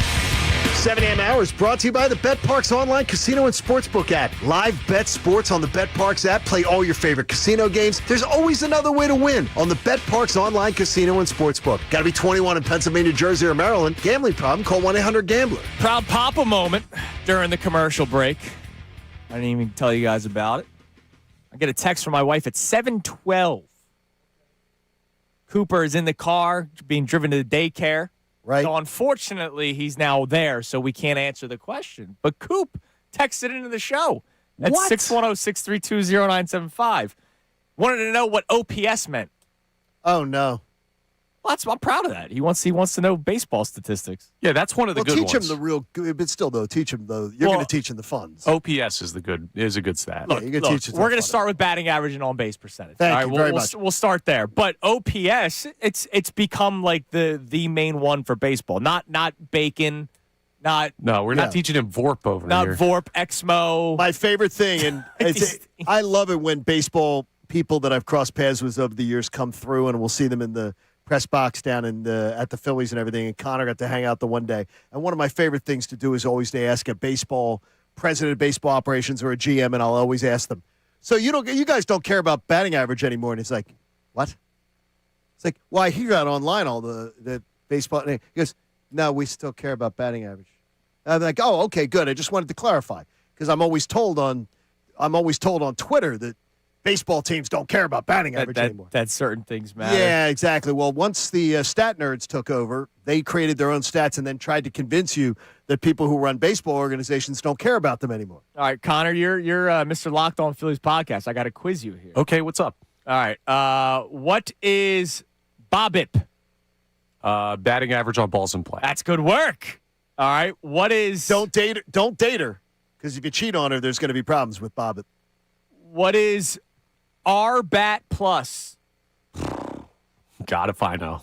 That is batting runs as computed for WAR, but indexed to the environment the player played in, where 100 is the league average. You know that Bryce Harper led the league in RBAT plus twice? Oh, that's great. You just asked me what's 2 + 2, and then what's like 1,000 times 14. By the way, Connor, how many times have you told her that math is not your strength? No, By the way, not my both thing. those years, his MVP season. Maybe See? that's why somebody voted for Bryce Harper. They went, oh, my God, look, he leads the league in RBAT. That's the missing stat. That's what we're missing. I'll give you one more. What is ISO? Like isolation, ISO.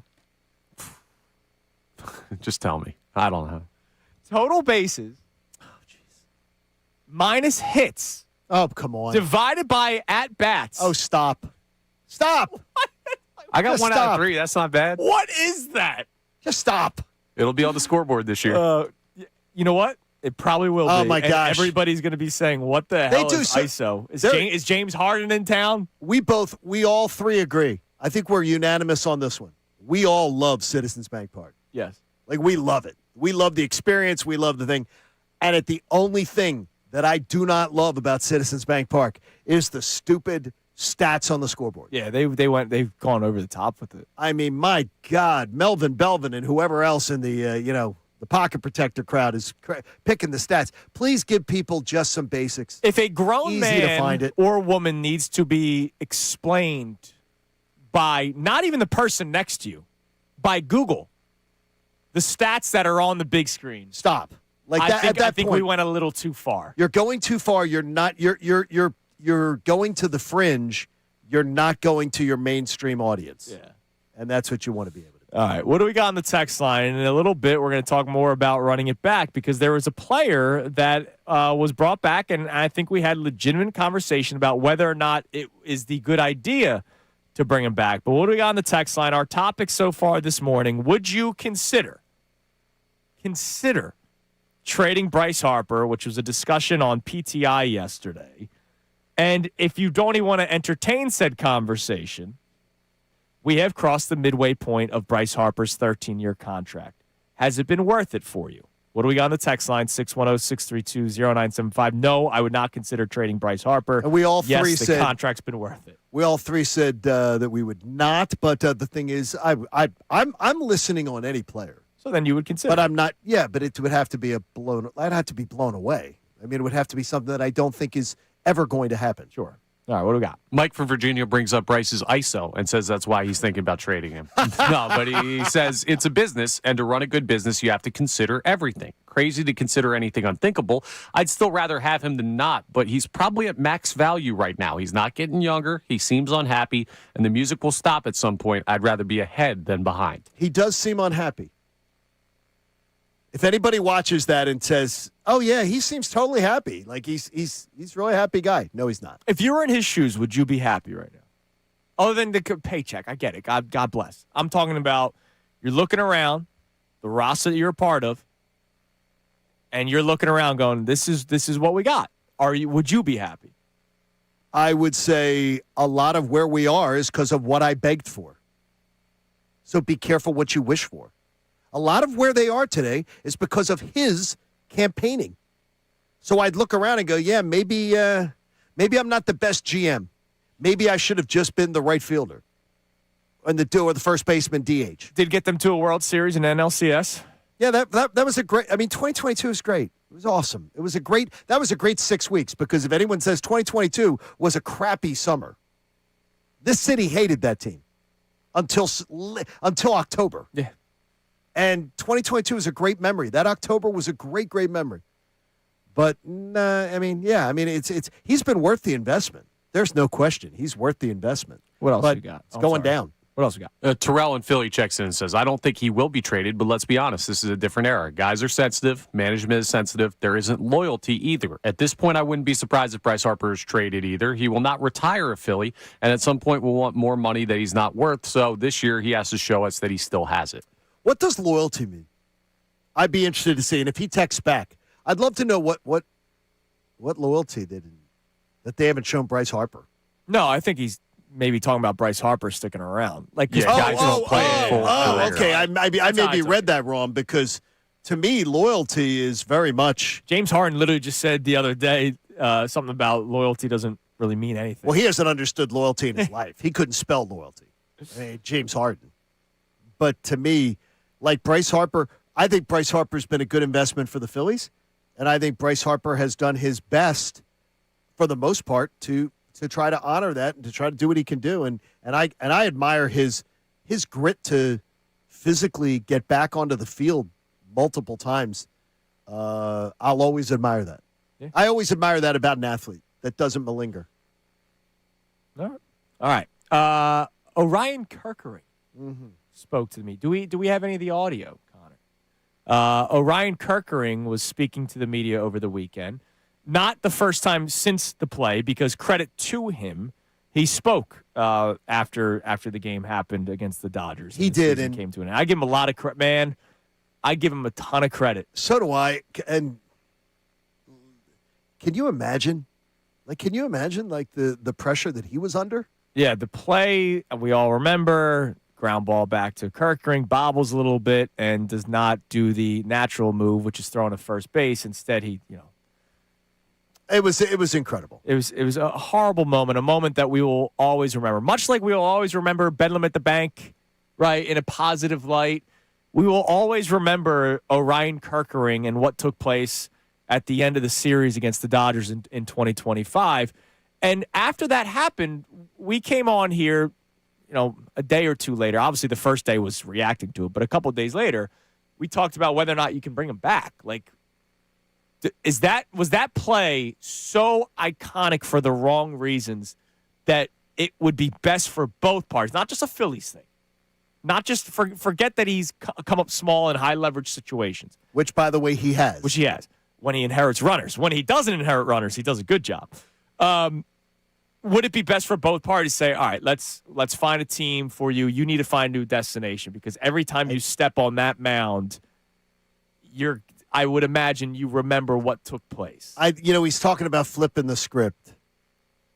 And I say with Orion, the one big error was just, it was an incredible, without crude term, brain fart. Yeah. It was that cost his entire team the opportunity to advance in that game and to have another chance to win that game. There have been a lot of missed opportunities down the line. But the one thing that I do is that I do have a little bit of an issue with is that it said he made it sound like that was the that mistake. Well, I just got to flip the audio. Here's Orion Kirkering from over the weekekend. It's just kind of, I got to flip the script for this year and just kind of learn from it. I think it's always that same mistake where it's like, you always see it like if you have a bad test or something in school or something, you're like, all right, I got to do something better to flip the whole grade around, or I can't let this one bad test like ruin the whole semester grade of it. So I think that's how it just feels right now with it. I admire his poise. I admire his professionalism. But I really am going to be surprised if he turns it around here. Yeah, I mean, look, and I will root for him because, well, first off, he's wearing the laundry, but I will root for him professionally to do that. But look, he's going to get a huge ovation, and I will probably not be able to be a part of it because I'll be in the press box. But I would love to be a part of it. The Phillies fans, I'm sure there will be 45,000 Phillies fans. The opening day is in Philadelphia, right? They're hosting it is against the Texas Rangers.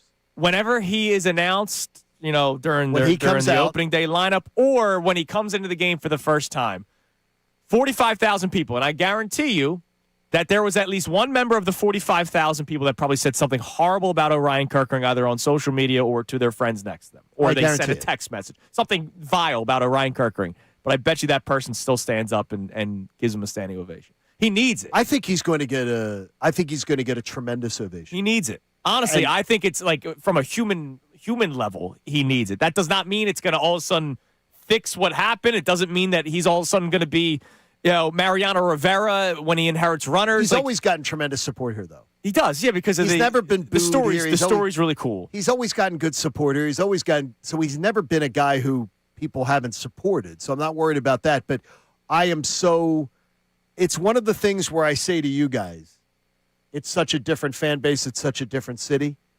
I'm so proud it's a different city. Right. I'm so proud the way this city handled Orion Kirkering. Because I promise you, if I was your age and Orion Kirkering happened, I lived through watching Mitch Williams. Right. And it wasn't handled that way. People are saying two teenagers went over to Kevin Patullo's house on Instagram with eggs. That wasn't what happened to Mitch Williams. Right. Mitch Williams got terrorized. And by the way, Mitch Williams still loves this fan base and loves this town. How the hell, why? I can tell you I don't understand.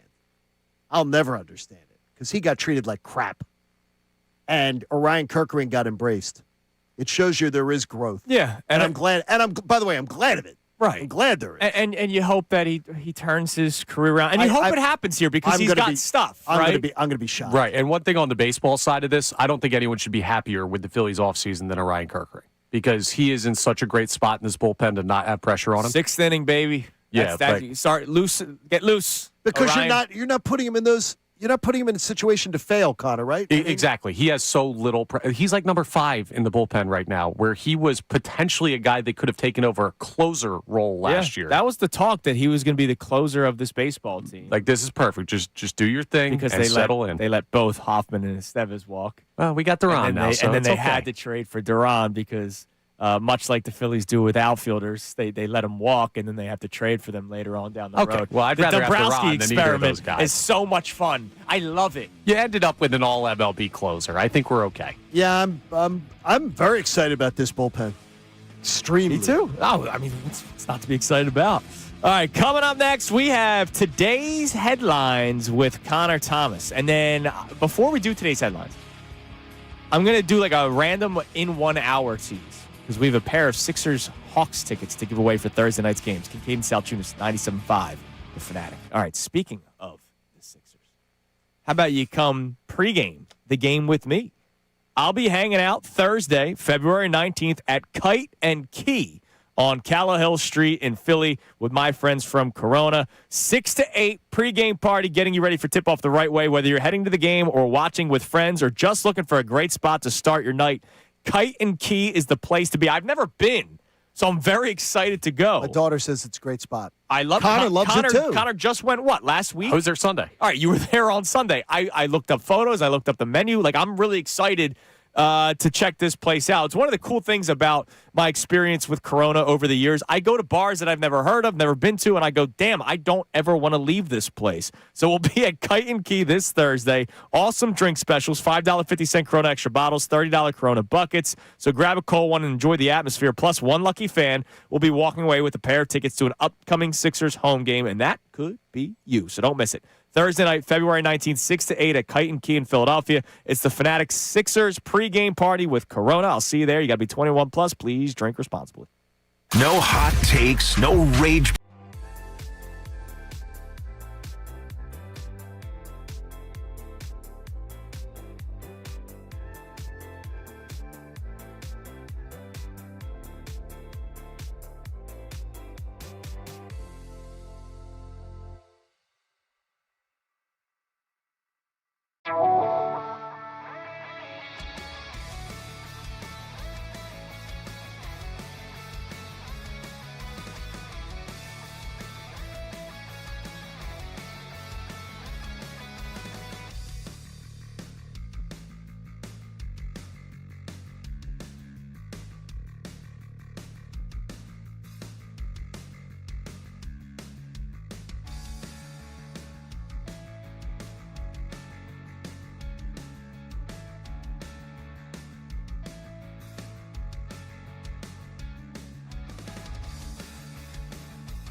To Kincade and Salciunas, 97.5 The Fanatic and the Fanatic app.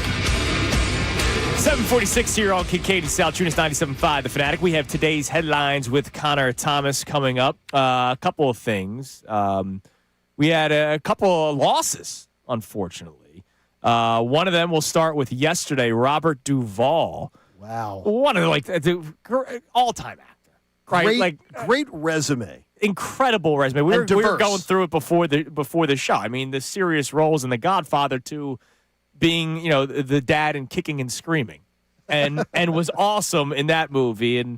And his role in The Natural was spectacular. Well, he was just. I think a lot. Boy, our buddy Ant's going to be pissed at me, but a lot of guys that act in the movies like the Godfather movies or those movies of that ilk. I think I tend to watch them act in other movies, and they tend to play the same part. Robert Duvall could play anything, anytime, anywhere. Yeah. He was an amazing, amazing actor. And to hear so many actors that worked with him talk about how awesome he was on the set. That's really cool. And how he was very unassuming and very, very, very cool. They talk, one of the guys that he worked with on a movie who was a supporting actor had a wife and 2 kids, and they were in town and they would want to spend more time with him on set and stuff. And Duvall moved out of his trailer and took his smaller trailer. Oh, that's nice. Because Duvall didn't need all that space. That's awesome. And went to like this subsidiary trailer. Yeah. So he could do it. And the guy was like, no. And he's like, yes. Oh, that's cool. It's happening. So this is the kind of guy he was. According to IMDb, his first ever action, he played Hal in a TV show called the Robert Herridge Theater Show. That was in 1960. Robert Herridge. His most recent was The Pale Blue Eye, which took place in 2022. So 62 years. Did he do other TV? You're back. Yeah, Yeah, I mean, like old TV? Like, really? Like, I don't remember, like, ever. Great Ghost Tales. Nope. Never heard of it. Shannon. Never heard of it. Alfred Hitchcock Presents. Oh, Alfred Hitchcock Presents. I've watched that before. The Untouchables. I didn't watch it, That was but only, I know only of it. one episode. My dad liked that. Route 66. Don't know it. I've heard of it. Don't know it. The Fugitive TV series. Okay. The Defenders TV. Yeah, he's so he did a lot of that. That's amazing. Robert Duvall has acted before. He has Amazing. acted before. And then Jesse Jackson passed. What was it, last night or this Jesse morning? Jackson passed this morning, and we had the pleasure of interviewing him many times and talking sports with him many times, and struck up a little bit of a thing. I was like talking sports with him, and he enjoyed coming on, and we talked with him, and put up a nice picture today of him and Liv. We ended up on the same flight one time, and he took my daughter and sat with her and talked with her for like a long That's time, awesome. and made her wear his hat for the picture, and very, very kind man. I enjoyed every interaction I ever had. Obviously, in case people don't know, a civil rights activist. Right? He was a leader. He was unbelievable, but very down to earth guy who loved his sports. Yep, absolutely. All right, one more thing before today's headlines. I just saw a comment on our YouTube chat. I understand that sometimes we can't listen to every second. What happened? Connor and Andrew Okay.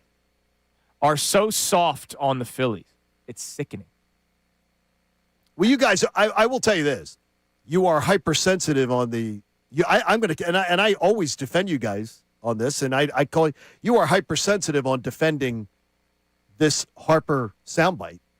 You're being hypersensitive. Sure, but He's taking offense. He is taking offense to being compared to Freddie Freeman, and it's not something to brush off. It's not something to. It's something to call out because it is the clickbait crap that our industry gets called on all the time. Yeah. Play the whole soundbite, hear what Bryce Harper's offended by, and then say who should be offended. I'm just trying to figure out when I've been like easy on the Phillies recently. You're not. you've been You are crushing not. No, you are not. And I don't think, Connor. I think you tend to be easy on the Phillies. Oh, yeah. But they deserve it more than some people will give them credit Yeah. for it. I'm not saying you guys are the some people. I'm Some may just say saying, I think Connor- some may say I'm over the top I with think my feelings toward the I Phillies. actually think you tend to be a little more over the line critical at times. Yeah. And I think Connor tends to be more forgiving of the Phillies. Connor gets fooled a lot by the Phillies. You don't get fooled. Yeah. I'm confused. It by that happens. comment. Look, All right. and you know what? We all get fooled. And I appreciate you watching on YouTube. And we appreciate All you. right, it's time now for today's headlines with Connor Thomas. Today's headlines with the Connor Thomas. It's brought to us by Lundy Law. For over 70 years, Lundy Law has been fighting for injured people. If you need them, remember the name, Lundy Law. Your injury lawyers. Visit LundyLaw.com. That's LundyLaw.com. We're going to start off with a little Olympics because yesterday we had a ticket punch to the gold medal game courtesy of USA Women's Hockey. Down to 5. The United States will play for gold here in Milan on Thursday. And they have been absolutely dominant. They have a total goal differential of 30. 31-1 is what That's they've incredible. outscored their opponents in these Olympics. But it doesn't matter if you don't beat Canada on Thursday. So, I love that it's setting up for it, though. Like, Oh, I do too. of course, it is on the men's side, too. Like, we can sniff it the whole way. It's going to be USA, Canada on both of these sides of the bracket. It's going to be awesome. I don't like the goal differential stuff, too, with the rule, because they really do have to run up the scores. It's like the soccer. What's the soccer? Yeah, I don't like it. I don't like it, but I'm anxious to see that. And the women, they are so fundamentally sound. It's wild. They are great. Great to watch. Yeah, right. people are talking about that as maybe the best women's hockey team of all time, and the numbers back it up of what they've done so far. So we'll be rooting on them on Thursday when they take on Canada out there in Italy. I don't know if anybody's going to be rooting on the head coach of UAB right now, their basketball team, Andy Kennedy. Now, a little bit of a setup story to this one. I'm sure you guys saw the Jerome Tang story out of Kansas State. Yes. Where the now former head coach completely ripped apart the team, saying, can't believe they wear those jerseys. They don't deserve to wear these jerseys or represent the institution. And he got fired for that. And they're now trying to fire him for cause. Right, Yeah, so they they're don't gonna lose, have to pay him They're out. going to lose that lawsuit easily. Yeah, but that was the reaction to what he said. Here is a quote. I'll read it for you from Andy Kennedy, who's the head coach of the UAB team. Now, his team went 10 for 22 on layups and a loss to Tulane. He said, 10 for 22 on layups? It's not great. Wow. Connor, I couldn't even do that. No, I could. Yeah, I could. He says, these are college scholarship players that are making more money than most people in this room. Is it too much to ask for you to make a layup? I mean, we're in bozo land, man. Do you even know what that means? You guys? What, bozo land? I mean, I know. I've heard the word bozo. You've heard the before. word bozo, but you don't even know. Like, you don't know Bozo the Clown. I can yeah, I know Bozo the Clown is. Yeah. But you've just heard of it. Yeah. That's amazing. That's an old reference for him. He should be fined just for that. Well, do you worry about him keeping his job? Like, where's the line at for this? I wonder how frustrating it is to be a coach in college sports right now with the NILs and transfer portals. Like, it's. Well, players aren't listening the way that they used to because you don't hold the hammer over them. If they don't like you, they could just pack up and leave. I love the fact that players have the hammer. I personally root for it. I've watched coaches over the years hold the total hammer over college athletes because remember, college scholarships are 1-year deals. So That's what they've they would become. just hold them over your head. And a player who gets injured, they get to stick around the program, but they get treated like garbage. It doesn't. I'd love it. I love it. Right. So good for them. Last thing here, real quick. More Miami Dolphins news because we had a little bit of news from them yesterday. Also, Adam Schefter reported yesterday as soon as the show got done, Tyreek Hill going to be released by the Miami Dolphins. Now he's recovering from a really, really bad knee we don't injury. know when he's back. Did they say midway of the season or November? I wouldn't be surprised if it was November. I mean, that was a gruesome injury. I think they were saying if he's good, it would be November. But prepare yourself for the Tyreek Hill Philadelphia Eagles photoshops, folks, because they're coming. Yeah, you know it's going to. I mean, that's every fan. And Jeffrey Lurie with the most female it's not vice presidents in the NFL, it isn't happening. It's not happening. Yeah, it's not going to happen. You know fans will do it. The fans will do it. There's going to be a fan in the L.A. with the Chargers that's going to Photoshop a Tyreek Hill Chargers jersey. Like it's going to happen. That's not happening. But no interest at all for you guys individually. No. Are you kidding me? What do you need? A wide receiver causing distractions? Mm-hmm. We have one. I think everybody has one. We got one. But you know what? A.J. Brown's a good citizen. Right. Yeah, that's a Tyreek Hill is a bad man. All right. Coming up next, we're going to reset our topics of today. Bryce Harper obviously being talked about a lot this morning. We'll check our text message. Also, we're going to set something up for the remainder of the show. And it's about how much you consume or how much you allow sports to consume your life. For us, it's our job. Yes. For a lot of you, it's a choice. And you choose to let it almost run your life. Also, how much you're willing to pay as the consumer. Because we got some big events coming our way this year. It's Kincade Salciunas, 97.5 The Fanatic. 97.5 The Fanatic Sports Update. The sixth QB's coach for Hurts. I'm Connor Thomas. And the Eagles made another staff move yesterday, promoting Parks Frazier to their open quarterbacks coach spot. And Frazier, who was the team's passing game coordinator last season, will now become Jalen Hurts' sixth quarterbacks coach since being drafted by the Eagles. With the promotion, Sean Mannion's offensive staff is essentially set. So seems like we know how the offense is going to match up coaching-wise this year. We'll keep you updated when they get into roster moves. Sixers made some roster moves as they prepare to return from the All-Star break. They signed Jabari Walker to a 2-year deal after his two-way contract games limit was reached. They also checked out the buyout market, internationally that is. They went and brought back Cam Payne after a buyout from Partizan Belgrade, his former team over there in Serbia where he was playing. We'll keep you updated as they are back in regular season action tomorrow night. Amy Fadul will join us from 8:30 till the end of the show. Derek Gunn will call in at 9:05 for a little bit of a breakdown on the latest Eagles news and what we can expect from Parks Frazier taking over as quarterbacks coach. This update is brought to you by Papa John's. Introducing new pan pizza for Papa John's. Order a medium one-topping pan pizza, just $11.99 when you download the Papa John's app or at papajohns.com. Better ingredients, better pizza, Papa John's. I'm Connor Thomas for the home of the Sixers, Flyers, and the Union, 97.5 The Fanatic and the Fanatic app.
Kincade Salciunas coming your way now. It is 8 a.m. on this Tuesday morning here on 97.5 The Fanatic. All right, real quick. Adalis Garcia will be wearing the number 53 and playing right field, which screams my childhood, Connor's childhood, Bobby Abreu. Of course, wore the number 53 and played right field. Since Bobby Abreu, believe it or not, there have been 11 players on the Phillies that have worn the number 53. Can you name one of them? I can't even, 53 with the Phillies? So this is since Abreu, so since 2006. So I'm in the last 20 years, I'm not asking you to go back 100 years. Last 20 years, 11 players have worn the number 53 for the Philadelphia Phillies. Can you name me one? A bunch of relievers, probably. Well, that's what There is a handful. That's what it has to be, right? Jojo Romero. I don't know. No, not Jojo Romero. I'm just going to guess random relievers. I have no idea. Well, no. I mean, Connor.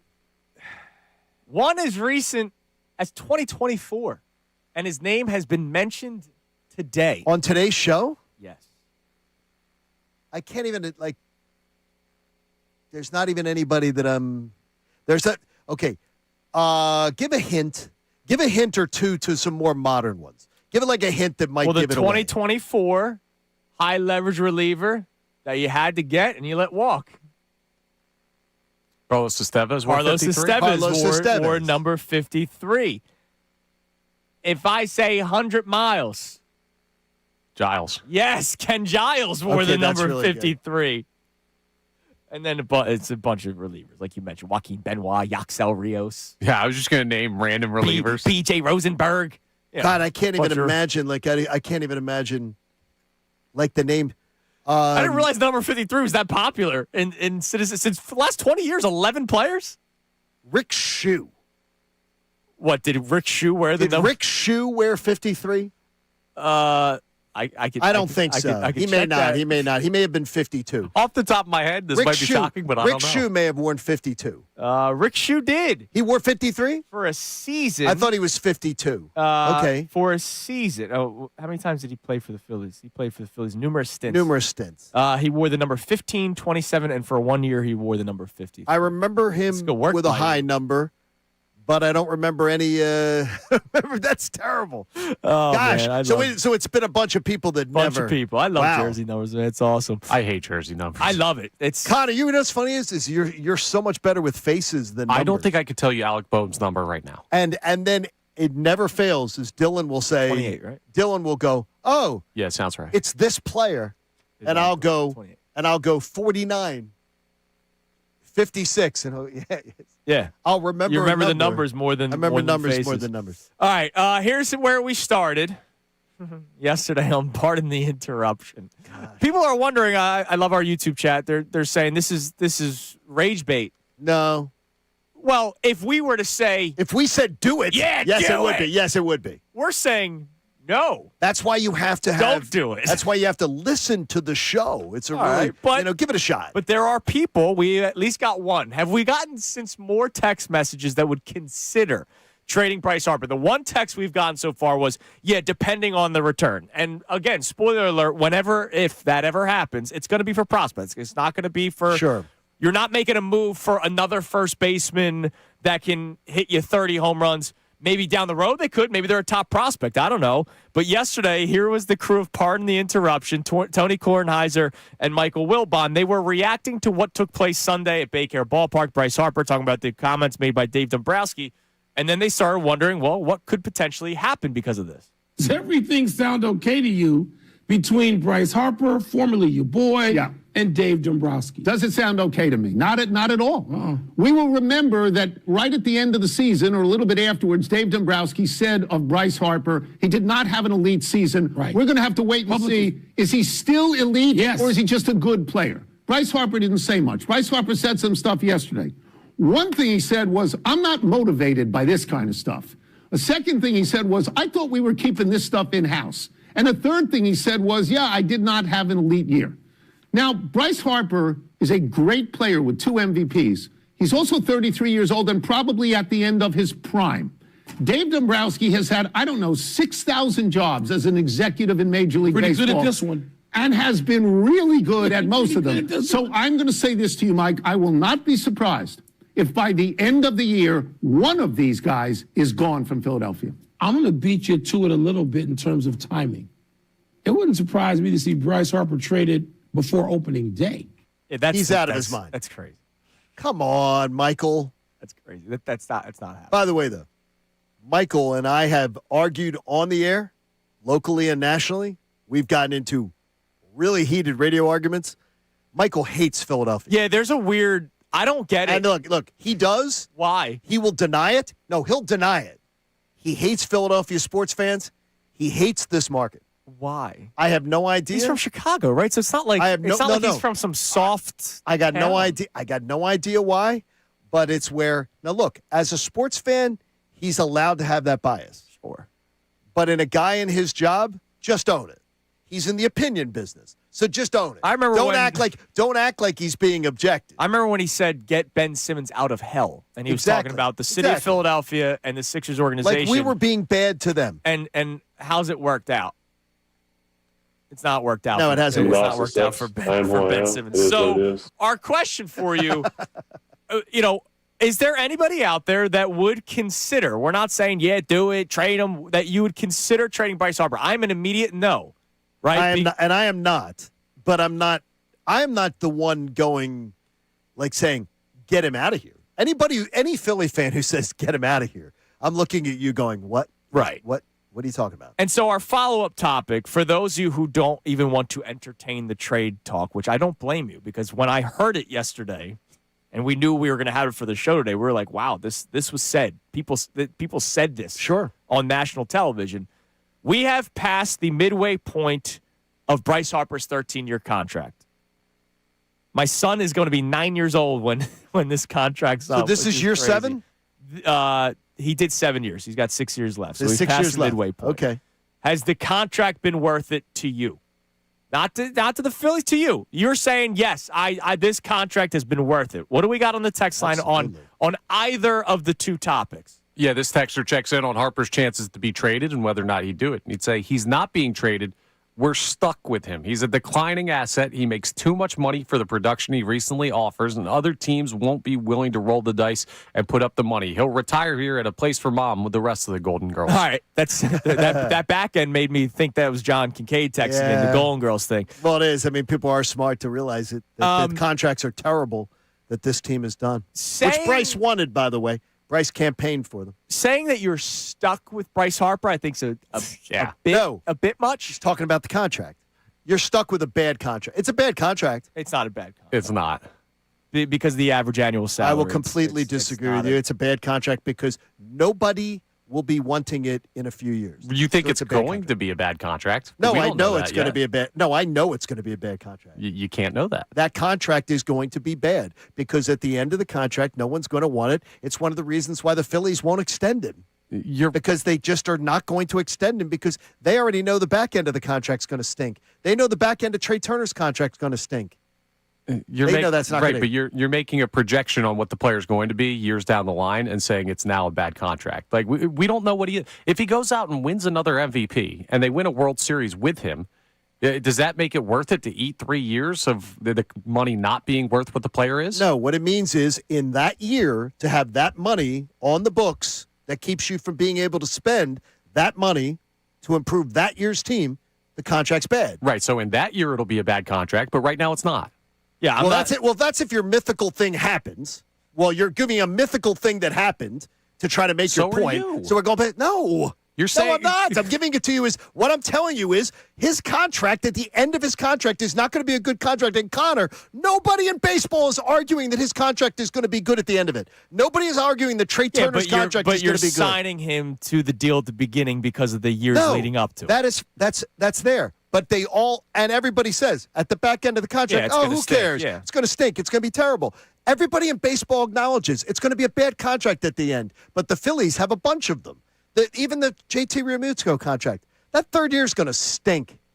It's going to stink. I will say, though, again, he's 41st in Major League Baseball in terms of average annual salary. Yeah, and that's only going to go down. And that's not terrible. That's only going to go down as baseball continues to spend crazy. And I believe 29th was the listener this morning. He said 29th in batting, in a batting metrics. That's fantastic. That's great. You want to know what a bad contract is? The guy that is 37th, tied for 37th of average annual salary at $26 million per year is Chris Bryant.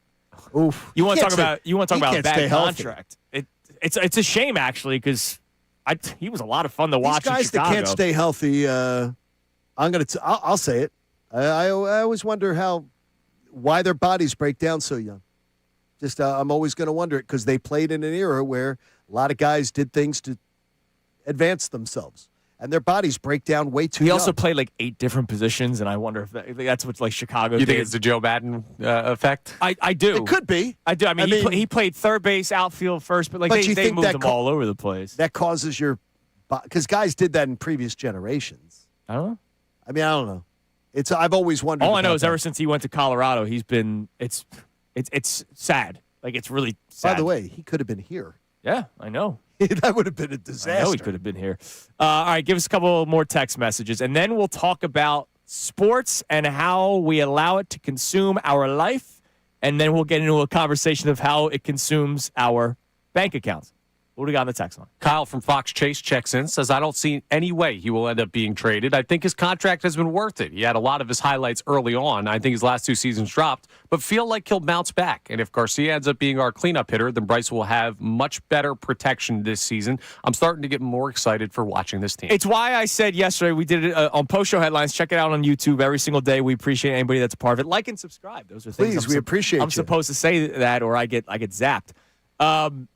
We talked about the newest Phillies and who the most important newest Philly was. And my answer was Garcia, because if he plays to the level or close to the level of what he did 3 years ago in Texas in a much more hitter-friendly ballpark, we're going to be thrilled. In a much different lineup where there are, some stars and maybe some of the pressure is off. And Connor was making the point yesterday that maybe you'd start him out batting sixth just to start the season with a little less pressure.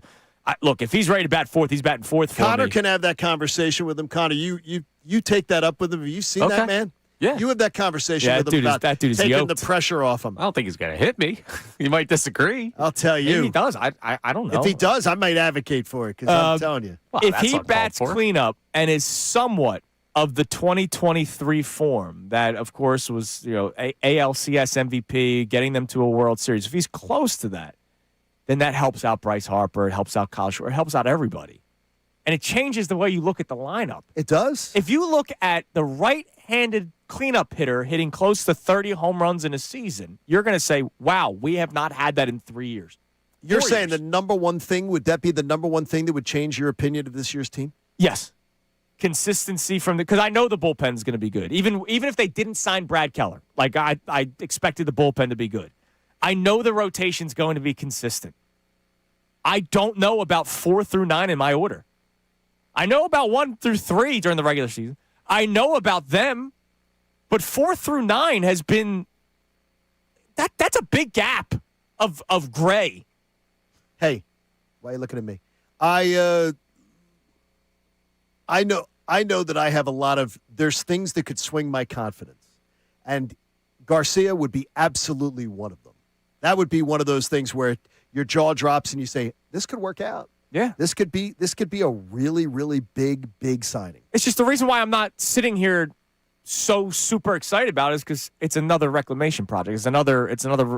This guy's been going It's downhill. another thing that we're wishing and hoping to happen. Because that's what you do with Kepler. Yes. It's what you do with Whit Don't Merrifield. listen to the people like Connor, who told you that, he hit home runs years ago. When we see it, we'll be excited for it.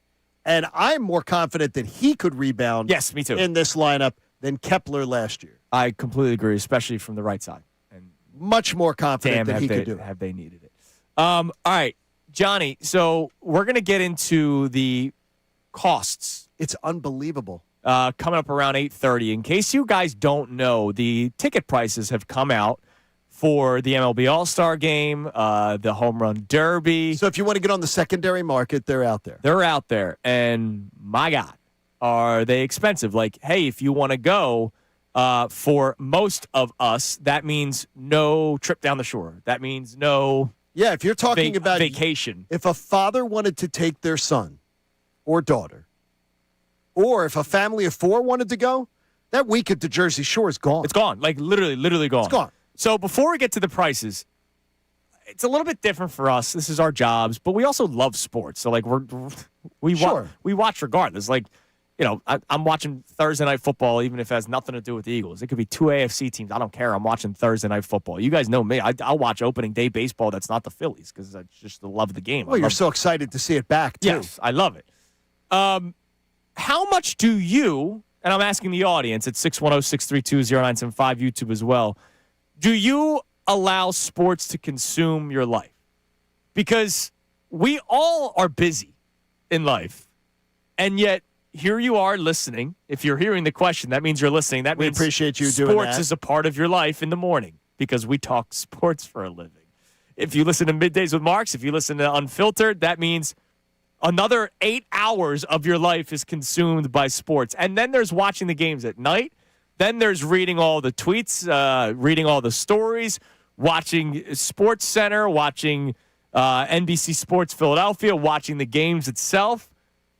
Sports consumes, I don't know, on average, how many hours in your life do you think? A day. If 4 hours for us in terms of our job. 4 hours as far as our job. Minimum of 2 hours as far as prep. And then you're talking about watching because you decide to. And let's just give the 3 hours, just throw, I mean, my gosh, you're talking about, and then listening to this station commuting. Yeah, throughout the day. Yeah, I'd say probably 12 hours worth. That's 10 to 12 hours a day. Wow. Think about that. That's half your life. You break that down. That's half your day. It's half your life. Half your life is consumed by sports, which is freaking awesome. But well, it's funny is I'll sometimes get told, like my wife will go, "Do you think you'll do this when you're retired?" And I said, "Not to this degree, but absolutely." Yeah, you'll still watch a Phillies game. I said, "There's not going to be, if the Phillies are on, there's not going to be a night that I'm not watching the Phillies." Yeah. Where I'm not going to want to watch the Phillies. Now, I won't watch them with the same level of, I'll turn a game off. If I'm tired, I'll turn a game off because I know I don't have a show in the morning. Right. I said, that's different. Or if I've had an exhausting day on the golf course, I said, that's different. Yeah, you'll take a nap. But no, I said, it's different. But I'm not going to, no, I said, I think it'll be the same. And she goes, really? And she'll say to me, like, really? Yeah. I'm like, yeah, really. Get ready for it. Now think of it from our perspective, doing this for a living. But I imagine there are people in real life that do this as well. We plan our vacations strategically to make sure you don't miss things. I'm going away in April. You're going away soon, right? I'm going away post NFL, like new league year frenzy, right? And pre NBA playoffs. And I found a week where I'm like, all it? right, that's the soft spot in my life. You'll come back NBA playoff week. Right.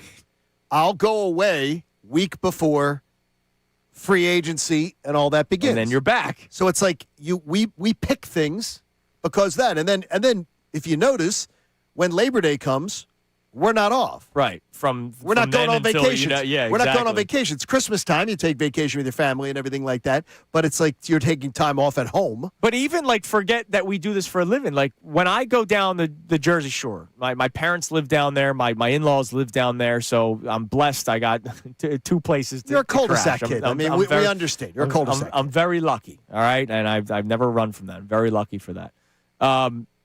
I go down and I check, all right, I'm going down Brigantine for a week. What time are the Phillies playing? Because there's nothing like watching a Phillies game in my dad's garage. He put the TV up against the wall. We open up the garage door. The grill's in the little back alleyway, like every shore house has, the little back alleyway, and there's the beer fridge. And I will spend an hour and a half of my vacation with my dad in the garage watching the Phillies. And there's nothing else I'd rather do. Okay, Dad's not there? No, he's there. Is it? No. If Dad's not there, are you doing the same routine? Yeah. Okay. Because I was doing it I wonder how much as a kid. No, but I wonder how much of it is the nostalgia of doing that with Dad. Or how much you would have your iPad and be in the air conditioning in the house. No, I still remember one of my favorite stories of my lifetime that I can't wait to tell Coop one day. The Phillies come back against the Mets, the 11-10 game. The beach one.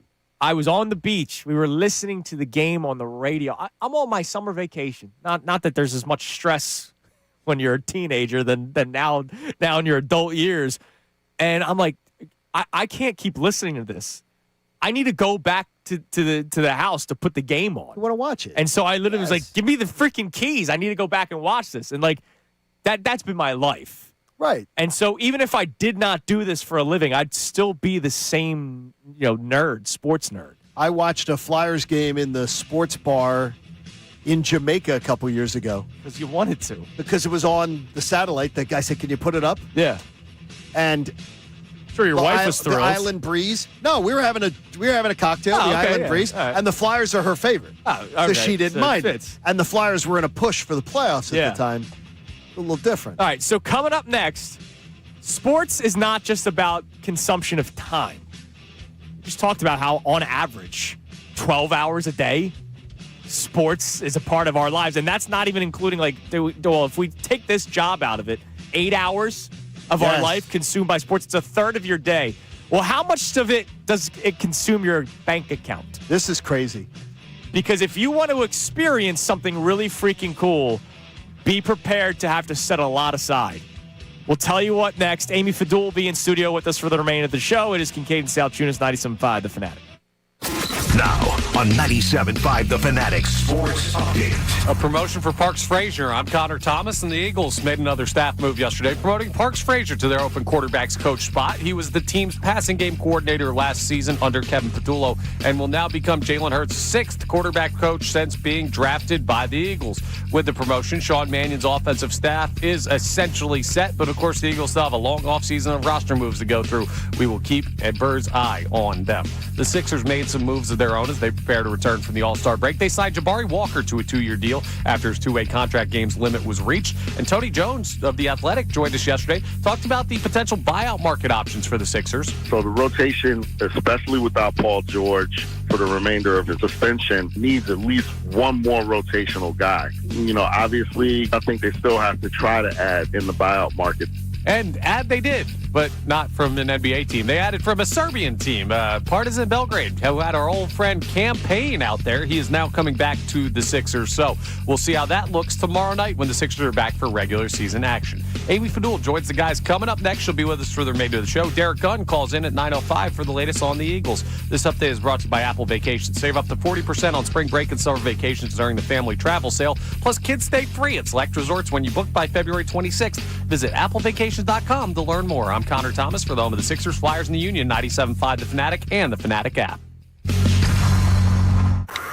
If you agree or disagree with one of our hosts, text us at 610-632-0975. If you have a solid point you want to make but don't want to call, text us at 610-632-0975. 97.5 The Fanatic and the Fanatic app. Running a business means wearing multiple hats. So if you're like me, you probably started out using your personal phone, taking client calls and texts nonstop. As my business grew, I needed something smarter. That's when I switched to Quo, the #1 business phone system. Quo works right on your phone or computer. No carrying two phones, no clunky landline, just one easy app you can try for free. Your team can share one number and handle calls and texts together like a shared inbox. Any teammate can jump into the conversation, so customers get faster responses. And Quo's AI assistant summarizes your calls and responds to customers 24/7, so you never miss a lead or opportunity. All this starts at just $15 a month. That's basically 2 coffees. You can even keep your current business phone number. Find out why 90,000 businesses trust Quo. No missed calls, no missed customers. Try Quo for free at quo.com/sports. That's quo.com/sports to try Quo free. QUO.com/SPORTS. If you owe back taxes, listen carefully to rule number 1. Never go up against the IRS alone. They're cracking down, freezing bank accounts, garnishing paychecks, canceling passports. Even your home or business could be at risk. But here's what they don't tell you. The IRS has powerful tax relief programs that could save you thousands if you qualify. That's why smart people call Optima Tax Relief, America's #1 tax resolution firm. Nobody knows these programs like the experts at Optima. Their team of tax attorneys and licensed professionals have resolved over $2 billion in tax debt for people just like you. The IRS is not stopping, so don't wait and don't take them on alone. For tax help you need, for tax help you can trust, call Optima today for a free consultation. Call 800-354-2840. 800-354-2840. 800-354-2840. Optima Tax Relief.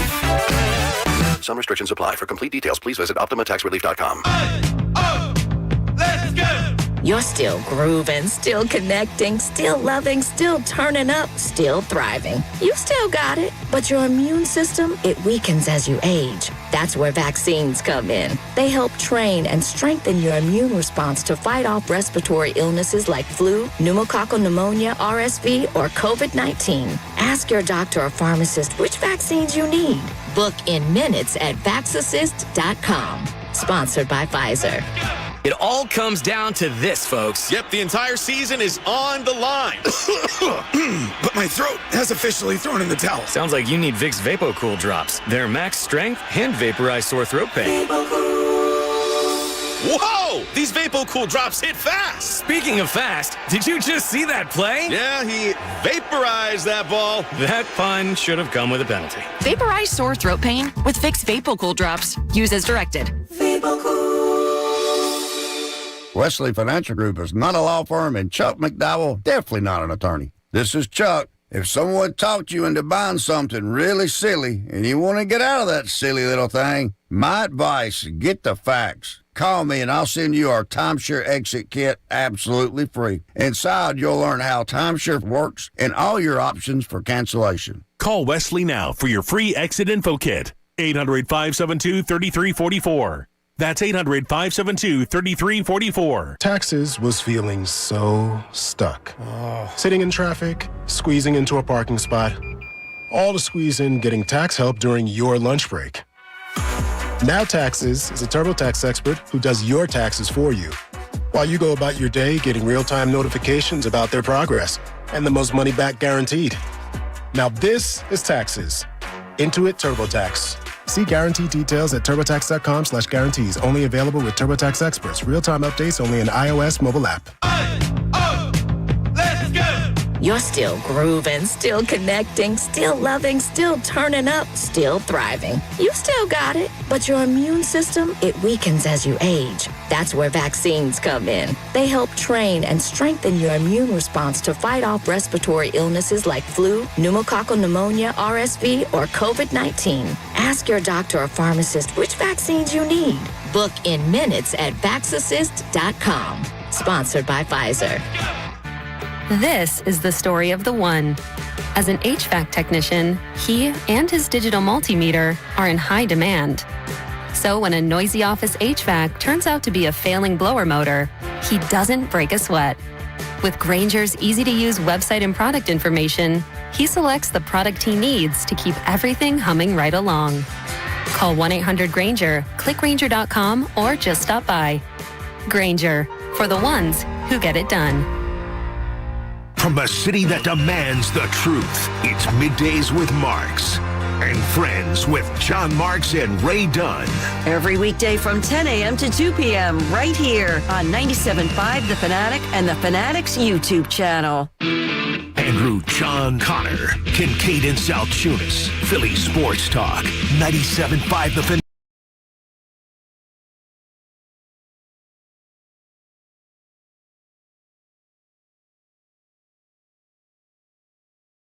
Seven, to be exact. I have a question for John and Amy that they're going to have to answer. John, you being the elder statesman in the room.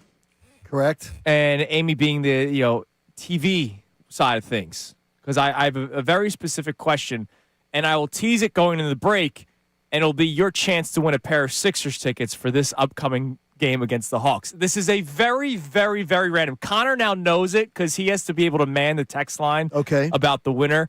And Connor agrees with me with what I was saying. Yeah, and I got it in like 3 guesses, so it's not impossible. You'll be able to win the tickets. But it's good. It's very I need to know why this is the way that it is or was, because I don't just the way see it is. as much anymore. I'd love that song. I love that song. I gotta love that song. All right, so Amy's going to be here soon. So Johnny, you have the costs in front of you. So This was last night, and then it's even gone up a little bit. Crazy. You and I are very similar in terms of if we had money to spend, we would rather spend it on experiences than items. Anytime. Anytime. I'd rather go away for 3 days than redo the kitchen.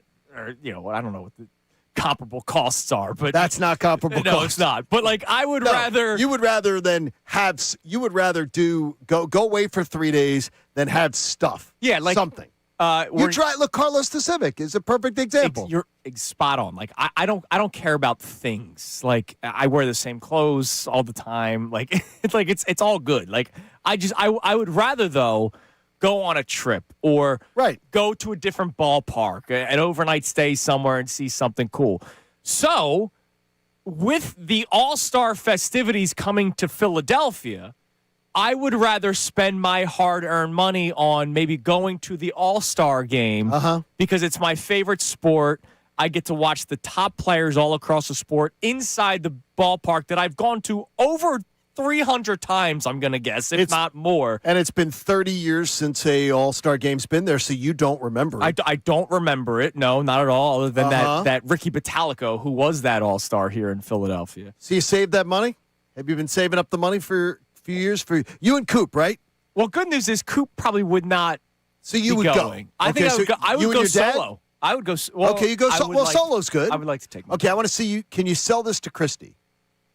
Can you sell $1,450 to Christy? Oof. Because the average ticket price, if I remove the club seats behind home plate, the average to get you in the door is $1,450. That's nuts. And Connor, you're not married. You're not selling that to your wife. No. Most married guys are not selling. Honey, I'm going to spend $1,450 for something I want to do. That's a one-off. Why jump at the fence? By the way, expect to pay at least $460 to $780 more per seat to attend the All-Star game the next night. Oh, wait, so you were giving us the home run derby? That's the home run derby. Oh, my God. The All-Star game right now, you're talking like get in the door, 1910. Oh, my God. That's horrible. It's horrible because people talk about these great events, and I know Mayor Sherelle Parker is talking about all the great events that are coming to Philadelphia this year because of the semi-quincentennial. Yeah, it's great.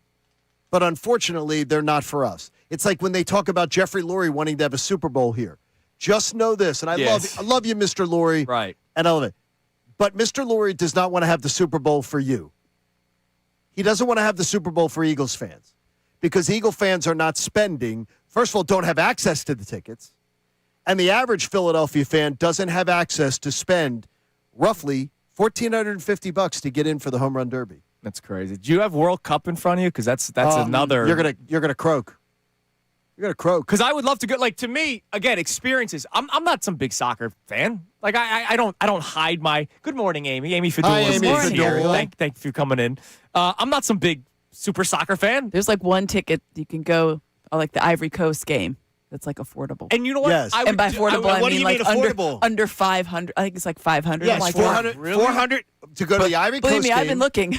The Ivory We're Coast gonna go. game. The Ivory Coast game, you could go right now today for $486. Yeah, so it's just under 500. I literally just looked that up. $486 to get in the door. Yeah, if you want to see like a name that you might know some of the players on, I No.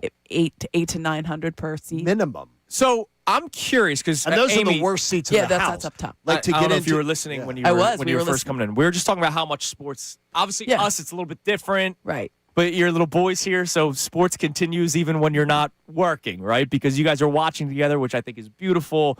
You're playing. Congratulations. By the way, what's the team name? Oh, the Paoli Wildcats. Shout out Paoli Wildcats. Go Wildcats! They the Wildcats. champions of the Hershey The tournament. town tournament. I love that. Good old That's Wildcats. fantastic. Go Cats, man. Wait, the Paoli Wildcats. Yes, not the Not Villanova, the Villanova Wildcats. Wildcats. Thank you. We've been talking about how much sports consumes our life, but consumption is not just time. Right. Consumption is also bank account. Like a new league year starts, got to buy the new T-shirt, or the Phillies make the playoffs, got to buy the Red October you need gear. new merch. And that's not $20 unless you're going to the guy outside the ballpark. You're going to. He might also be $20. You're going to stores where it's like $70 or $80.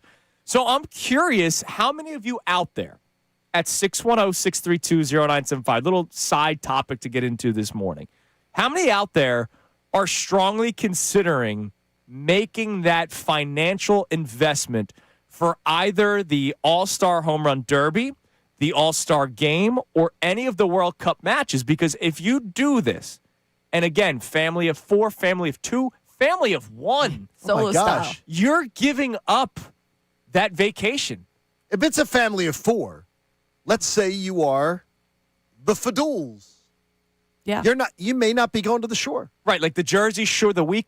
Yeah, it's when Renting you the mentioned like the house. planning. Like it's planning. You have to financially plan for that, right? Just like you do for the shore. But yeah, I mean, when it first came out, whatever, a couple of years ago, we knew that 2026 was going to be a big year in Philadelphia because of the semi-quincentennial, and you're thinking, all right, let's go. How that rolls off her tongue. Just practice. I love it. I've said it a few times. I like the historian in you. So it's interesting because you knew ahead of time. So I was like, oh, we're going to, and the tickets prices came out last week or earlier this week. And I was like, I'm sorry, what? It's so ridiculous. I mean, we'll figure out a way. And that's one of my favorite things. And I know you guys get this too. People, I'll be at the ballpark or I'll post something on my social media about, hey, we're at the game, like, oh, you get tickets. No, we don't. I just buy the tickets just like you guys. Yep. Sometimes exactly like you guys. I'm still buying them sometimes on StubHub and wherever else. When they had some soccer friendlies came in, the last couple of years. Liverpool, Shawnee's a Liverpool fan, so we went to go see that. Those were not cheap either, but it was like an experience. So that's what we thought for the World Cup. I've been on every ticket registry. Those friendlies were what, like $280? Yeah, they were like somewhat reasonable if you wanted decent seats. Right. But I've been at every incredible. ticket lottery for that. We yet to get those. It's fine. Yeah, we'll figure it out. That's sort of like the Masters lottery. Yeah. How many denials have I got for that? I'm sure we're glad a ton. that I click on that email every year. I'm like, glad okay. that you entered. Well, But I just want to know from people. It's I think, 610-632-0975. Like, and they also plan vacations around it. Think about like how many people take trips with Philly sports trips. Yep. Like that's a planning thing. Like you've planned to do this. So there'll be people outside of our area that are Philadelphia fans or baseball fans that will be planning their vacations to spend this kind of money to come here. I'd rather go on a Philly Sports Trips road trip. Philly sports trips will Then probably go- plan this trip. Then go to the home run derby. I've been to numerous home run derbies. yeah, I've not. I've been never. to two. I've been to two. I've been to one. Numerous. I said two. I've been to two. It was great. I went to the one at the old Yankee Stadium. It was great, but Yeah, it's fine. but that's the thing. Like, it's to be able to say that you did it. That's what it basically is, right? Like, obviously, you'll get a cool experience, especially the game itself. I think would be the coolest And it's of here. the two, and it's here. Like, you get to say, I was at the All-Star game that was at Citizens Bank Park, where I have seen some of the greatest moments of my life take place that's there. it. But it's more so just to say you did it. You took a picture. Like, you can buy a ticket for a random Wednesday night game, and you might see Michael Lorenzen throw a no-hitter, right? Which you did. Which we Or did. you might see the Phillies lose 1-0, and you were like, "Wow, that sucked. Like that wasn't fun." I saw a doubleheader that ended at 4:30 and 7 in the morning. Right, you didn't and was plan there. to see that. Yes. This is a plan. You are planning to see planning the You don't know best, what you're bunch of going to home do. runs. You best don't know what's baseball gonna- players Right. in the world, or a bunch of home runs. Like, you know what you're getting. Even if the game was a 1-0 final, you watch Skeens, Skubal, Right. Sanchez. You watch the best arms in the game, wearing their jerseys, all in the same building. But you paid a lot of money for it. Yeah. I'm not doing it. Like I honestly would We're not doing it. Would not do it.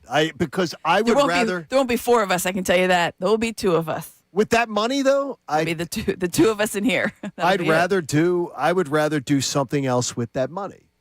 Like that would be, and if you're saying sports oriented, there's so many things that I'd rather do sports oriented. Well, yeah, I guess it depends on what you're doing it for. I'm not doing it for me. I would be doing it for my 11-year-old. To have that experience and have him remember that. Like, Andrew, you were talking about, some of the memories. Just like even when you go down the shore. Yeah. The sitting in the garage. Like these are core memories that you have. And I think baseball is one of those core memories for certain age kids when they're growing up.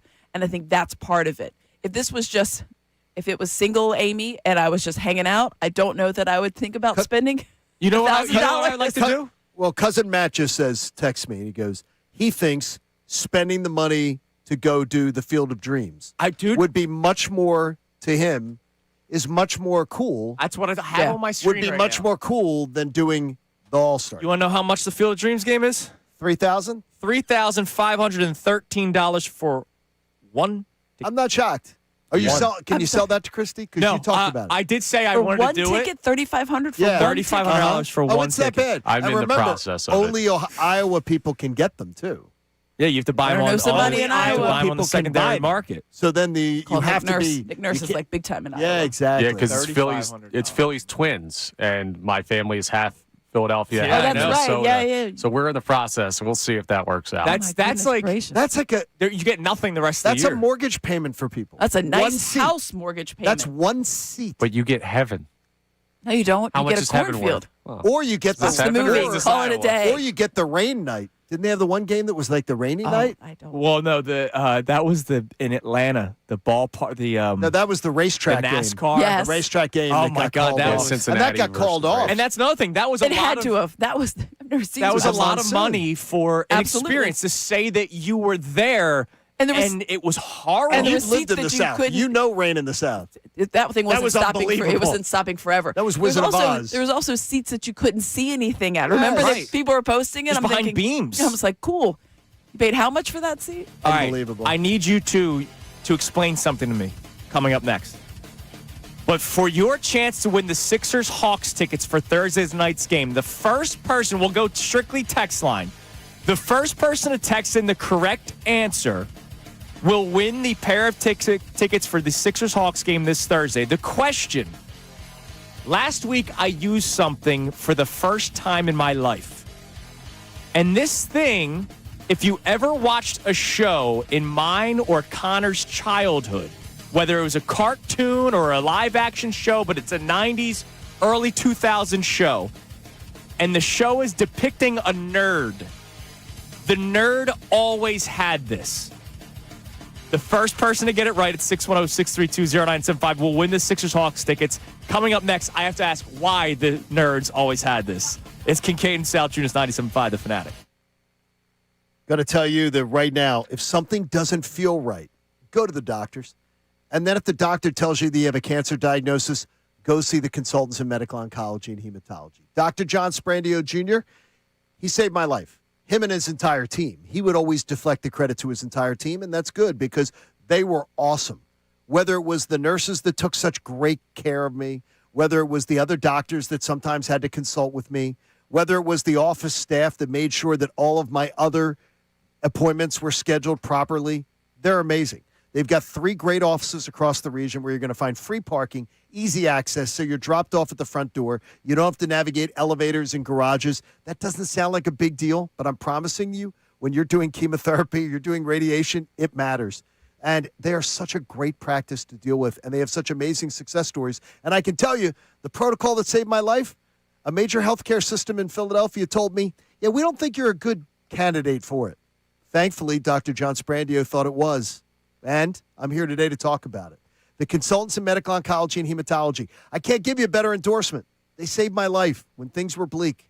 CMOH.org. Take that first step towards peace of mind. And if you need anything from me, reach out to me too.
This is back from the break. I wonder what they're going to get into. All right, it's 8:47 here on Kincade Salciunas 97.5. The Fanatic coming up at 9:05. D-Gun, our man Derek Gunn will be joining us to talk Amy ever some met him? Eagles. I think Wrong you again, may have crossed D-Gun. paths at some point. You've met him before. I have, yes. He interned under you, right? Yeah, At one point? believe so. I believe so. He joins us coming up at 9:05. He's just trying to break in. Connor, did anyone get the answer on the text line during the commercial break? No, but we have a bunch of guesses that we need to knock off here to help people out. So Okay. Good. So we'll give people more time. Again, we have a pair of tickets for Thursday's game against the second Hawks. guess? Yes, Sixers-Hawks, Thursday, February 19th, Xfinity Mobile Arena. Get single game tickets today at Sixers.com. Last week, I had to use something for the first time in my life, and for whatever reason, my first thought was, man, every show I watched as a kid, the nerd used this. So we will take away Pocket Protector because we've gotten about 70 of those texts. That By the is way, not the correct answer. Why do you guys think I used a pocket protector? I don't know. You're a To weirdo. keep, Well, you're a keep bit your of a shirts nerd. very, At very times clean. Nerds. My first guess,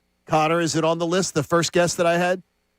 I don't know that I was in there for the first guess. The glasses with Glasses the tape on with tape it. Yeah, on them. the Urkel glasses glass. were also Like the guessed. That Urkel is not glasses. correct. All right, I do Okay, not so that wear was my glasses. first guess. So those are Now, two I got, things off the board. I got it on the second guess. Yes, and Connor got on the third guess after he guessed abacus. I just like that he pictured you walking Now, the around with thing an is, abacus. Nobody had an Instead of a abacus. graphing calculator, he went full BC instead of like 2020. Yeah. He went, hey, you I know thought- what? Let's go Nerds real though- retro. nerds though- and Coop had a little one, and he was playing with it. I or got it something. with the second. And so he needed it for his math I know calculation. it's a good question because I got it with the second guess. I'm if glad you're you're talking able about to get it. nerd depictions Yeah. in movies, television, Yes, they use this. they do. And I don't know why, and that's why I want you guys to Amy explained it perfectly. Yeah, I think that's Just, but yeah. she'll I explain won't. it after Once somebody someone, picks it. Once someone gets it. once somebody gets it. So it's not pocket protector, it's not 610-632-0975. glasses. Text in. First person to text in the answer correctly will get the Sixers-Hawks tickets. Did you hear what PTI discussed yesterday? I did. First Have y'all off, played that? Have you played Yeah. that? we've played it a couple times. Missed that. More than it deserved. Yeah.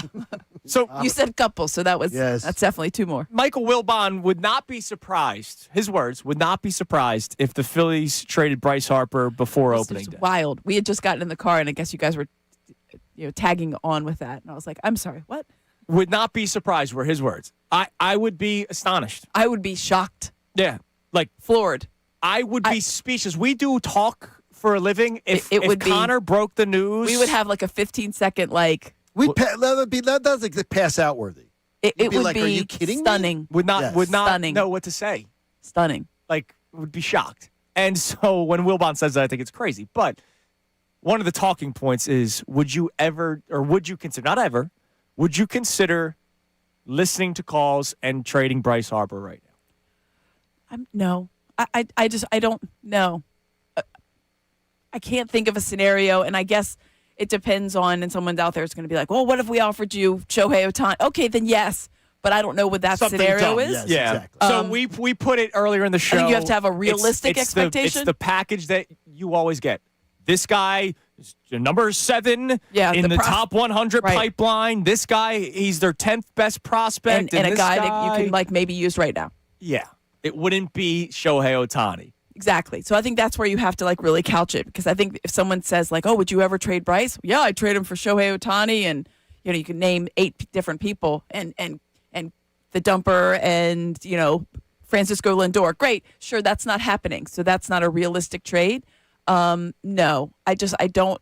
I think talk about selling low. You don't trade a guy that you absolutely know what he's going to give you. I get that it wasn't as good as we're used to last year, but it was still really pretty good. Really, and really good. like 27 home runs. Yeah, our expectations here are, World Series or bust, and I understand that those haven't gotten there, but I don't know a realistic trade that would tempt me from trading a guy that's a 2-time MVP and the leader of the team and is a consistent player. And let's be honest, defensively, you can say what you want about him playing first base. He's a finalist. He's played it for 5 minutes. Yeah. He's played it for 5 minutes. And he's been fantastic. Yeah. He plays a great first base. So I don't know what the return would be that would ever tempt me in a realistic scenario. It would be a haul of guys that you hope become Bryce Harper. But the only thing, yeah, exactly. That's what it is. When The you only already have him. The only You have reason him that on I the would shelf. listen is I would say the only reason I would ever listen is because this farm system is still, even though Preston Mattingly, under his tenure, has gotten them from 28th to where they're now 14th, which is incredible. Like, that's pretty good. That's in a short term. And honestly, let's look at the farm system because you used half of them last year. Half of them are up. We had a lot of 4A guys that were up here. And Weston Wilson was a AAA guy. Obviously, Otto Kemp is now up with the team. We've gone to a number of Lehigh Valley games. They had a very good season. The pipeline is there. Is Otto a championship-type player? I think he's a winning player. I don't know if he's a championship player, but we'll have to see. Because Dave Dombrowski says he's a championship player. Yeah, that just drives me. He's a winning player. That drives me nuts. I think he's a winning player. Just drives me crazy every time. Otto Kemp. Otto Kemp. He's a quad A player. Do you get the sense that Harper bounces back? Like, I do. And I'm not saying that. What does that mean? And I don't think Dave Dombrowski was dumb when he said, I don't think he's elite. I think that was a very calculated move. Oh, so you say calculate. I do think it was wild that he said it. So you do believe. I think he might have said it just to light a fire under Bryce Harper. I like the way Amy Fadul thinks. Yeah, I don't think there's anything wrong with that. I don't think there's anything wrong with any kind of coach or GM calling a player out when they had a subpar postseason in any sport. I think you hear that a lot. Well, we're expecting a lot of things from this guy. There's a lot of expectations. You hear that all the time. Well, he's not at the level we expect. You hear that a lot, and I think that there's a reason behind that sometimes. And I also don't blame Harper for being like, "Whoa, yeah, why absolutely you not. Call me out like that." Well, what did I do? And he did say, look, to his credit, he goes, "Look, I didn't need him to say that I didn't have an elite He got season. it. Like And that's the perfect play response. well. That's exactly what I would say if I was in that level. I'd be like, But he yo, takes dude, offense I to realized I was there. Yeah. But he takes offense to it. I would take offense to it. Because he wants it to stay in house. Here's the only thing is that, but he doesn't do. Here's where it doesn't make any sense. You can't be a person who says, I want to keep things in house when you do everything not in house. 5 minutes later, the 4-hole hitters sucked He's last calling year. out other players. He's telling the organization who to sign publicly. He's telling them what to do. I think certain publicly. things, yeah. I'm mean, sure there's certain things. So he decides what he believes should be kept in-house, what he believes needs to be kept private. Well, he's earned a certain amount of cachet in that clubhouse. Yeah. He has. But the thing is, then you can't complain about how the roster's built when you're the one telling them how to build the roster. He helped to build this old roster they got. Yeah, he's very much behind this old Turner, he's JT. very much behind this old roster. Yep. So if he doesn't like the roster, which he sort of was complaining about yesterday, that's because he helped to build it. How do you like your handiwork, Bryce? How do you like the team that you built? I personally don't dig it. Too old. Way too old. Well, it doesn't. I don't like it. I don't think it's a good You know who roster. had the oldest roster last year, don't you? The Los Angeles Dodgers. And they are, God, but you're I'm tired building of that, when though. you have champions. They had. I'm by the tired way- of seeing by them. the way, They're still the oldest. No. They were the oldest roster, and people use this example, and it's crazy. Yes, and they went to 3 World Series and won 2 of them. That's why I can't. I'm not going to it's a tough compare the one. Phillies to It's them. a tough. Oh, you can't. Yeah, exactly. Sixers were one of the older rosters last year. Oh boy. Yes, they were. How'd They were that also work? one of the newest. Hey, what's this guy doing? Campaign back. Coming up next, we do have a winner. Somebody did Yes. guess. Way to go, person. So we'll tell you what it is, and then Amy and John will have to explain to me why this is the way that it is. And then at 9:05, Derek Gunn will join us. It's been very quiet on the Eagles front recently.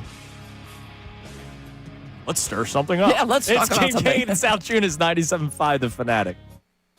Now on 97.5 The Fanatic Sports Update. An internal promotion for the Eagles. I'm Connor Thomas, and the Eagles made another staff move yesterday, promoting Parks Frazier to their open quarterbacks coach spot. Frazier was the team's passing game coordinator last season. He now becomes Jalen Hurts' 6th quarterbacks coach since being drafted by the Eagles. And with the promotion, Sean Mannion's offensive staff is essentially set, so we know what the offense, at least from a coaching perspective, is going to look like. As the offseason continues, we'll keep you updated on potential roster moves. The Sixers made some roster moves of their own as they returned from the All-Star break. They signed Jabari Walker to a 2-year deal after his 2-way contract games limit was reached. Tony Jones joined us yesterday of The Athletic, and he talked about the buyout market as well. And he mentioned some names, but we weren't looking at Serbia necessarily. The Sixers bringing back guard Cam Payne, who was overplaying in Serbia with Partizan Belgrade. They got a buyout with that team, so he's back with the Sixers for a second stint. We'll keep you updated as they're back in the regular season for some action tomorrow night. Amy Fadul stays with the guys for the remainder of the show. Derek Gunn joins us coming up next for the latest on the Eagles and that promotion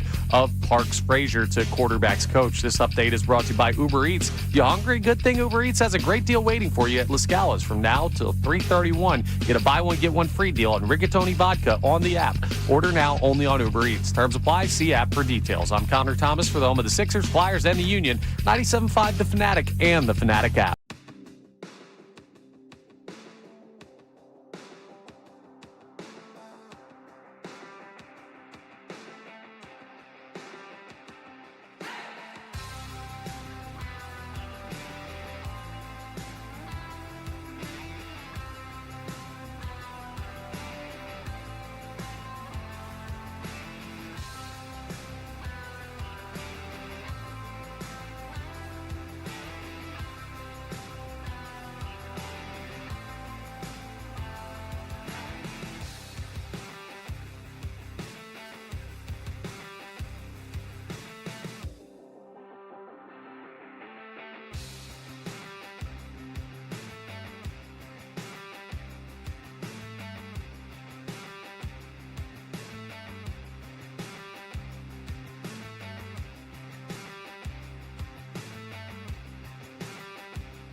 Tell me, if Michael Wilbon's preparing for PTI, he's in the chair, getting ready, and a producer comes in and goes, "Oh my God, the Phillies just traded Bryce Harper," he would go, "I saw that one coming." He wouldn't be surprised. Or he'd be the only guy in the country that would be. I would be stunned, shocked, whatever word you want to use, if Bryce Harper were to be traded before opening. I'd be stunned and shocked if he was traded before opening day. I wouldn't be stunned and shocked if he was traded. When? If you told me before the end of 2027, I would not be shocked at all. Before the end of calendar year 2027, he was traded, even though I don't think there's going to be baseball next year. Forget that the lockout is happening. If you told me by the end of 2027, I would not be shocked. I would still be stunned. I would not be. Yeah, I would not be. I'd be more stunned that I don't think there's going to be a ton of takers for the contract down the line. Sure, that contract, I believe he's going to work his way to Vegas for the end of his career. So I think that's going to be part of his. Could I don't happen. think he's going to end here. I think there's zero chance he's ending his career here. Now back to the show.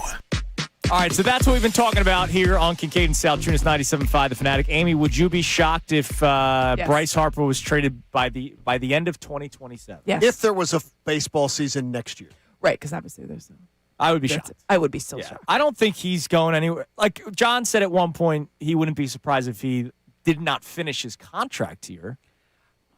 There's a couple more years on that puppy. Yeah, I do not believe he will finish his contract. I believe he's going to finish his contract in Vegas. I think when the A's are there in a couple years, I think that's where he's going to be. and that he'll be the baseball ambassador because teams tend to do that. They tend. I think maybe after his contract. I feel like that's like a Chase Utley type of vibe, Like the the Silver Dodgers. Fox situation. Could be. Remember, I think they're going to be one of the best.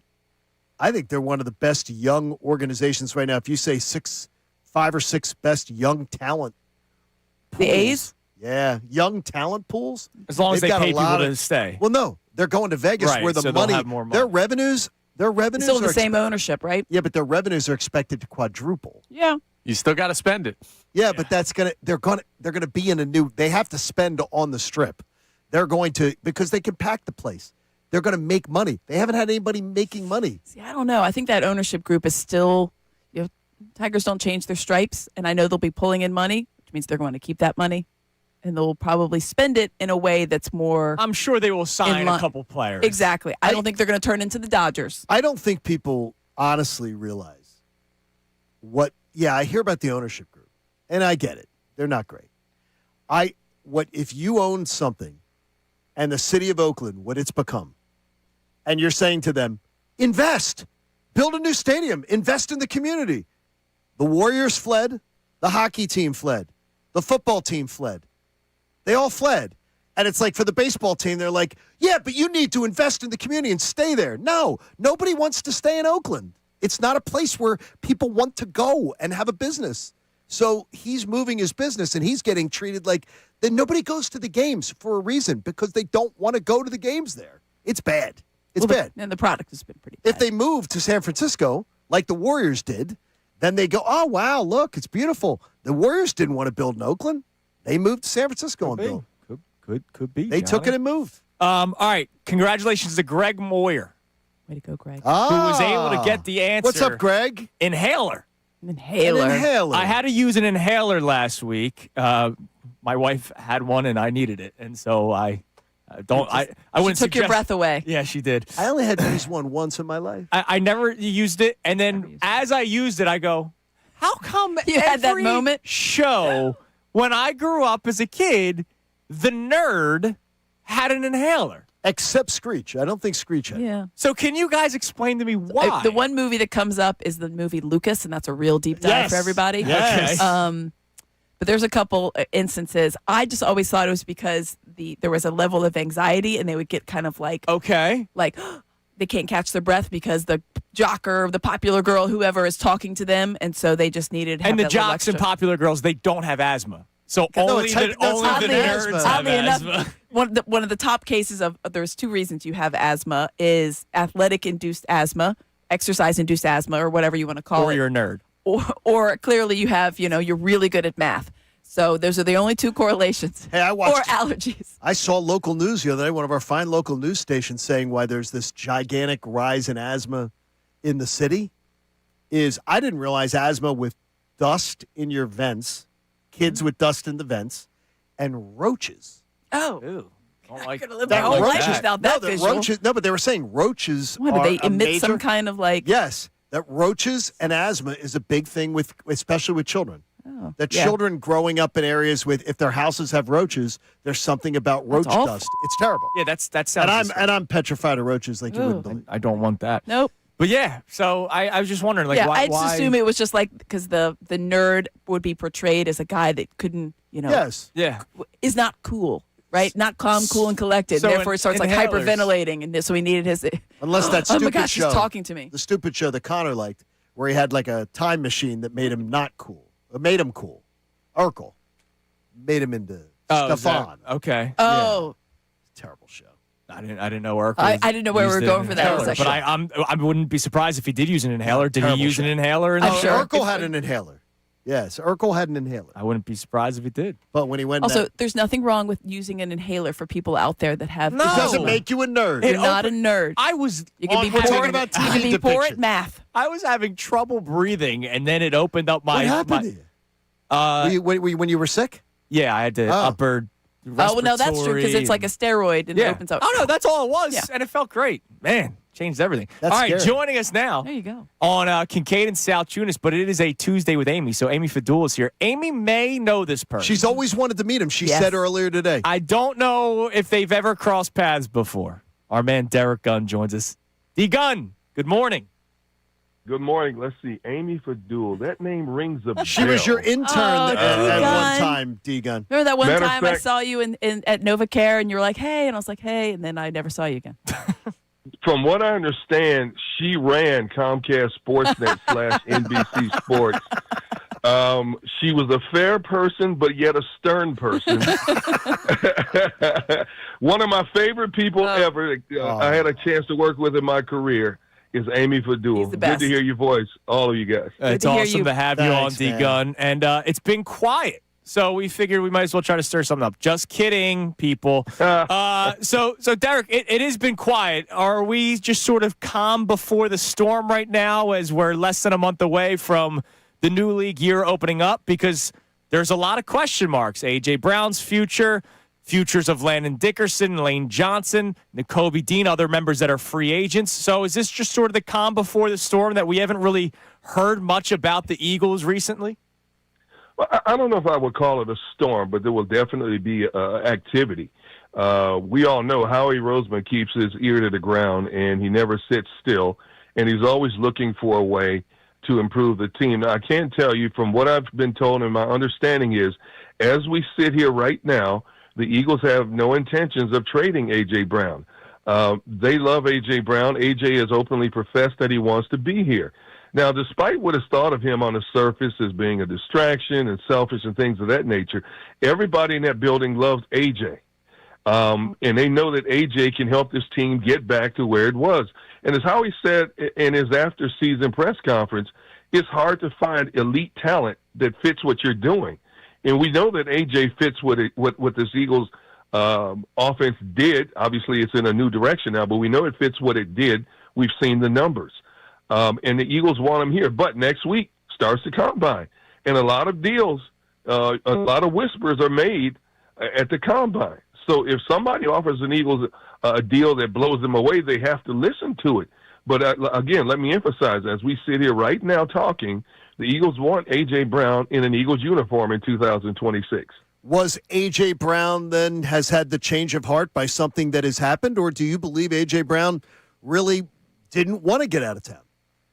I believe he never really wanted to get out of town. He wears his emotions on his sleeves. He was frustrated, not with just him not getting the ball more, but with the offense being as inconsistent as it was. Now, some people handle their emotions, as we all know in life, differently than others. Some people speak their minds quicker than others. Some people let their frustrations boil over quicker than others. And in several instances, that was the case with A.J. But A.J. has always wanted to be here. He just wanted the offense to be similar to what it was in 2024 in terms of production. And let's face it, it wasn't. But the weird thing is, as inconsistent as that offense was, this team still won 11 games, and they won the division. You know, they had one of the top records in the NFC. Now, it didn't end the way we had all hoped it would, a much deeper run into the playoffs. But they still, with all the distractions and all the up and downs they went through, they still were division champs again. So the talent is there. They just have to find a way to get that consistency back like they had in 2024. D-Gun, you mentioned the combine, and that is where a lot of the deals go down, but that's obviously where you make some of the decisions ahead of the draft. And Howie's done a good job building through the trenches. Defensive line, tremendous. Offensive line, we all know, but now they need to start looking for replacements for some of those guys along the O-line. And I know it's up in the air with, will Lane Johnson come back for a 14th year? How's Landon Dickerson feeling after another injury-plagued year? Is this the year that they're going to have to draft a little bit more because of need rather than best player available? Well, I think they're going to have to address the offensive line. If we know one thing about this team, Amy, through the years, is they like to build this team from the inside out, meaning in a trench warfare. So they're going to draft some offensive line. When and where, that remains to be seen. Lane has consistently said that, and it was before the season, that he wanted to get 2 more years in. I don't think Lane, from what I've known of Lane, and I've known Lane a long time, I don't think Lane wants to go out the way he did in 2025. So nobody works out harder than Lane Johnson. Nobody puts in more time and effort than Lane Johnson. So I honestly believe he's going to give it another go in 2026. As for Landon Dickerson, that remains to be seen. He had injury problems coming out of college. and his injuries have followed him through his NFL career. And sometimes it's mind over matter, and sometimes your body just tells you to the point, when the mind says go and the body says no. And he's given it everything he's had. He's made some good money. I think from this perspective, I think it's a wait and see with him. I think it's a wait and see when you get to OTAs and stuff to see how he feels. I would be surprised if he decided to call it a career. The rumors are out there about that, but I think his competitive juices are still flowing. If he comes back, that obviously helps the Eagles make some decisions in terms of how they address the draft and things of that nature. But again, I'll go back to what I originally said. I do believe they will address the offensive line depth in preparation for Lane Johnson retiring after 2026. And who knows, maybe a Landon Dickerson calling their career after 2026.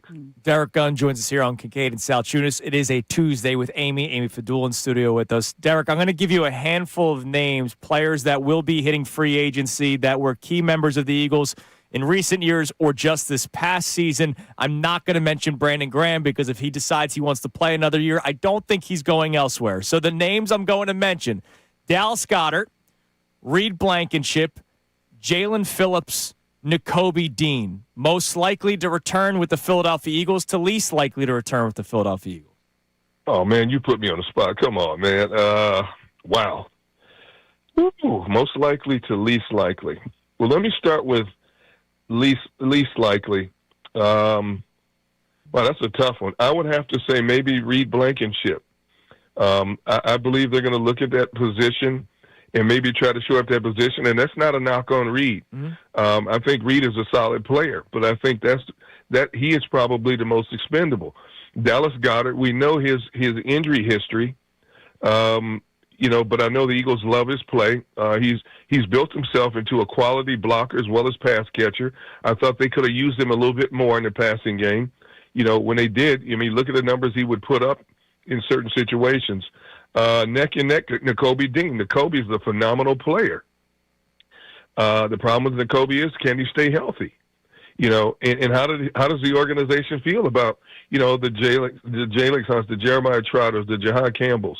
Do they feel that those guys are ready to pick up more of the slack? That's a tough one. Jalen Phillips, I do believe they want in the fold, but he's going to cost them a pretty penny. Mm-hmm. Yeah. And how much are they going to invest in that one player, knowing they have needs across the board?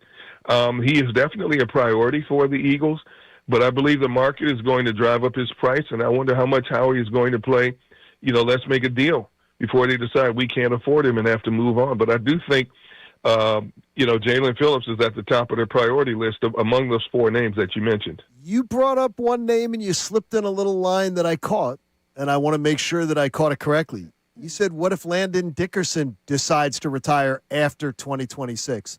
So do you think he's coming back, and do you think it could be for like a farewell tour? I'm on the fence with him, and I think it's still too premature with this being in February. I do think he still wants to play football, but I do think the 2026 could be a definitive year in terms of where he is mentally, health-wise.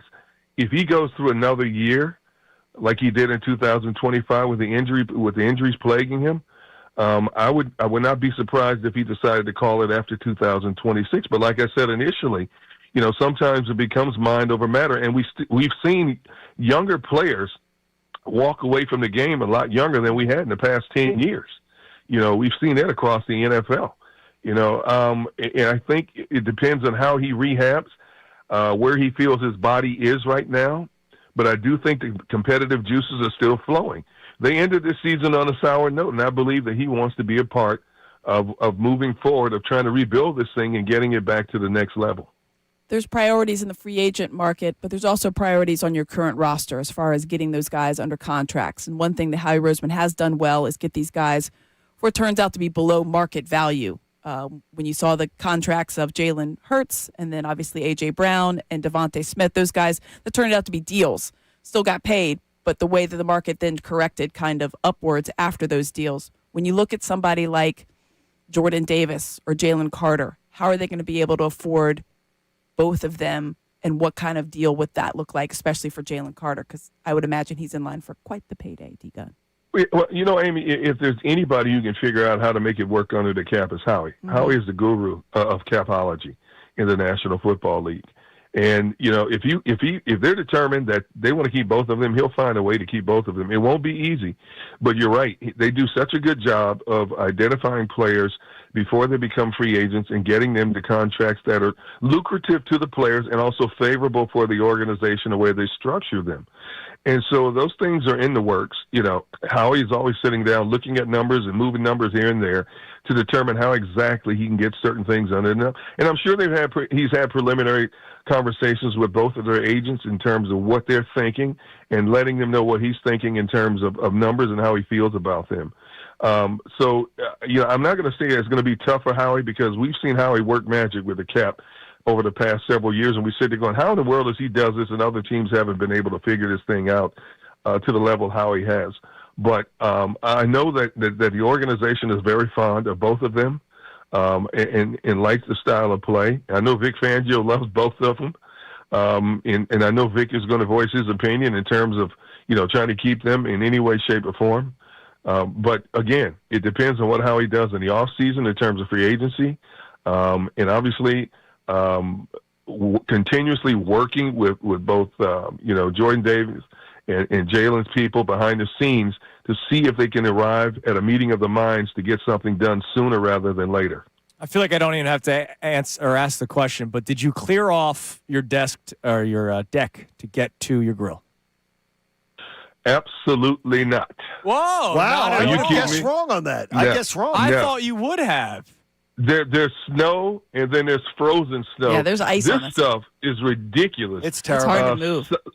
This past Sunday was the first time I went out and grilled in a long time. How about I that? chipped away a block of ice near the doorway of my patio deck and stepped over it back and forth to grill out and made a great meal for me and my wife on Sunday. But that was the first time I had grilled out in a long time since before this storm hit. You know, it's funny. My kids always said, Dad, you should have been a meteorologist instead of being in sports. You know, because I shared with them recently, I said, you know, I just saw a report that said this is the longest cold spell that we've had in this region, consistent cold spell we've had in this region in like the last 20 years. It's terrible. You know, it's brutal, you know, and even though with this stuff melting, it's still, you know, too white out there for me. You know, usually we gotta get. Yeah, don't take that the wrong way. I don't want to see on social media. I'm offended. This is Kincade Salciunas. Yeah, Come on now. Dove climbing. Derek's from the Midwest. He's from Wisconsin. Let me rephrase that. It's too white on the ground out there for me. I thought you were talking about the Phillies lineup, but you know what? Okay. No, heck no. See, now D-Gun's like ejecting himself now. D-Gun, you're the man. It's we my favorite. appreciate the time as always, and we'll all talk the to you best, again D-Gun. soon. Give our best to Trish, Man, too. you guys are brutal. Bye, buddy. You guys have a great day, man. Thank you, bud. There's our commercial. Connie, you just got it right there. I ain't touching that one. Top five no, human. wait, when he said you guys are brutal. Every time. My favorite thing about Derek is that he's from like a cold region. He's from Wisconsin. He hates the cold. Yeah. Hates the cold. Went to college and lived out in California, and that's like his cup of tea. He is a warm weather fella. He's the best. I thought he would have at least cleared a path to the grill. I would have I thought don't think so he too. could have. I think that's what he was saying. Well, no, because at least last You can week go out he there. started. yeah, we had to clear a path just for our dog to like walk out. Do you know that this past Sunday was 3 weeks? Oh, I know. Oh no, it's So terrible. it's not going to melt. Oh, it's melting. It, big time. it melted a little bit. Oh, it's yesterday. melting big No, but time. there's going to be snow still on your lawn. Yeah, we still had snow this Sunday. We had a so fresh that coat means of it snow. will be one month. No, it will not. Yeah, If you take care of your lawn properly, it'll be off your lawn. I am getting it off my. How are you getting it off your lawn? I'm not a Because psychopath. I'm shoveling the lawn? How about You I'll come tell over. you? We got I'll tell seven- you, and I'll we show got- you. we got progress. almost an acre. I'll You show can you. go ahead. And we had a foot. We had more than you guys. How much I'll lawn show do you have? We had good size lawn. I'll show you the lawn. I'm not a psychopath like you. I am a psychopath on getting it We off have the lawn. 3/4 of an acre. That's just staying You out guys there. have a ton. You guys have That's a ton. just Much staying bigger out part of there. lawn. Winter Mine will Wonderland. be gone by Sunday. I ain't going anywhere. It'll be gone. All right, coming up next, as we've discussed on the show before, John and I are. Oh wait, no, sorry. Oh, wait, wrong tease. That's right, because things changed. Well, no, we'll get back to it. The consumption of sports in our life. Yes. And also our bank accounts. If you missed it earlier, the prices for the All-Star festivities in Philadelphia, the World Cup, Are you going to put aside a vacation to go to one of these events? Let's check the text line on that next. Kincade Salciunas, 97.5 The Fanatic. All right, let's talk about that FanDuel Sportsbook app.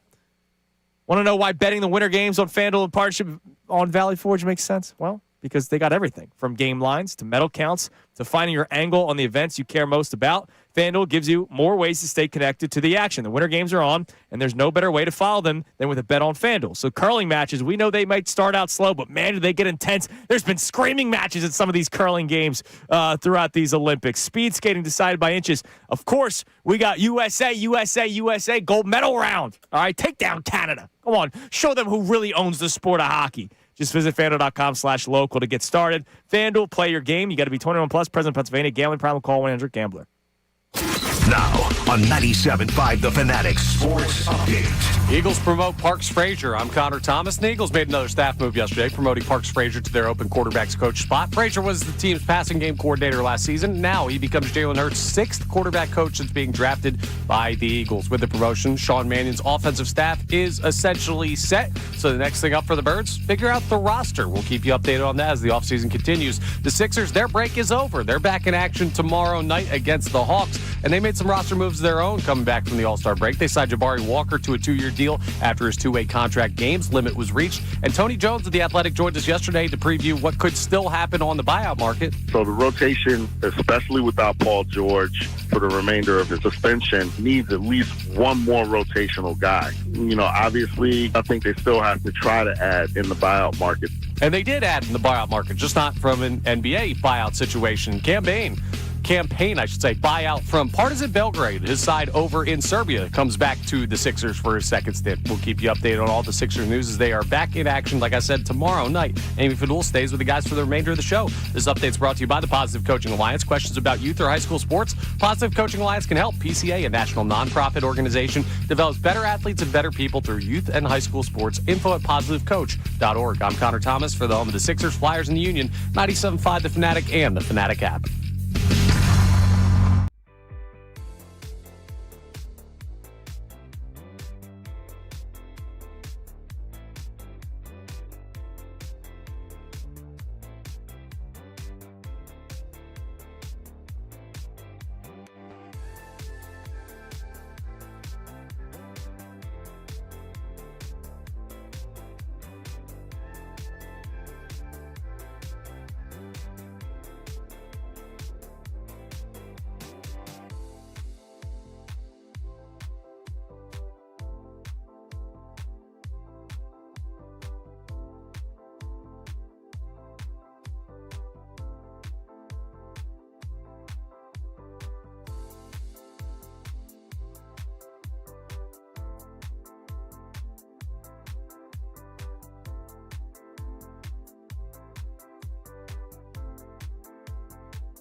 Let's listen to more Kincade and Salciunas before I change my mind. The final hour of Kincade and Salciunas is presented to you by The Bagster. It's a dumpster in a bag. You can get yours today at Home Depot and Lowe's. You need details? Go to Bagster.com. All right, so we have two league-related two talking points to discuss here. All right, you talk, give me two. Let's start with baseball. A little bit of news broke during the commercial break. Tony Clark, who is the executive director of the Players Association in Major League Baseball, is planning to resign. So he's resigned. All right, nobody's pushing him out. Well, no. Yeah, exactly. He's got pushed out. Tony Clark, per Jeff Passan, his resignation comes in the wake of the Eastern District of New York's investigation into alleged financial improprieties at the union. The MLBPA was supposed to hold its first meeting with players this spring today at Cleveland's camp. That meeting was abruptly canceled today and leaves the union with its top leader in a bargaining year. So part of it is obviously the lockout stuff that is looming. It's also been tough time in baseball with the Class A stuff.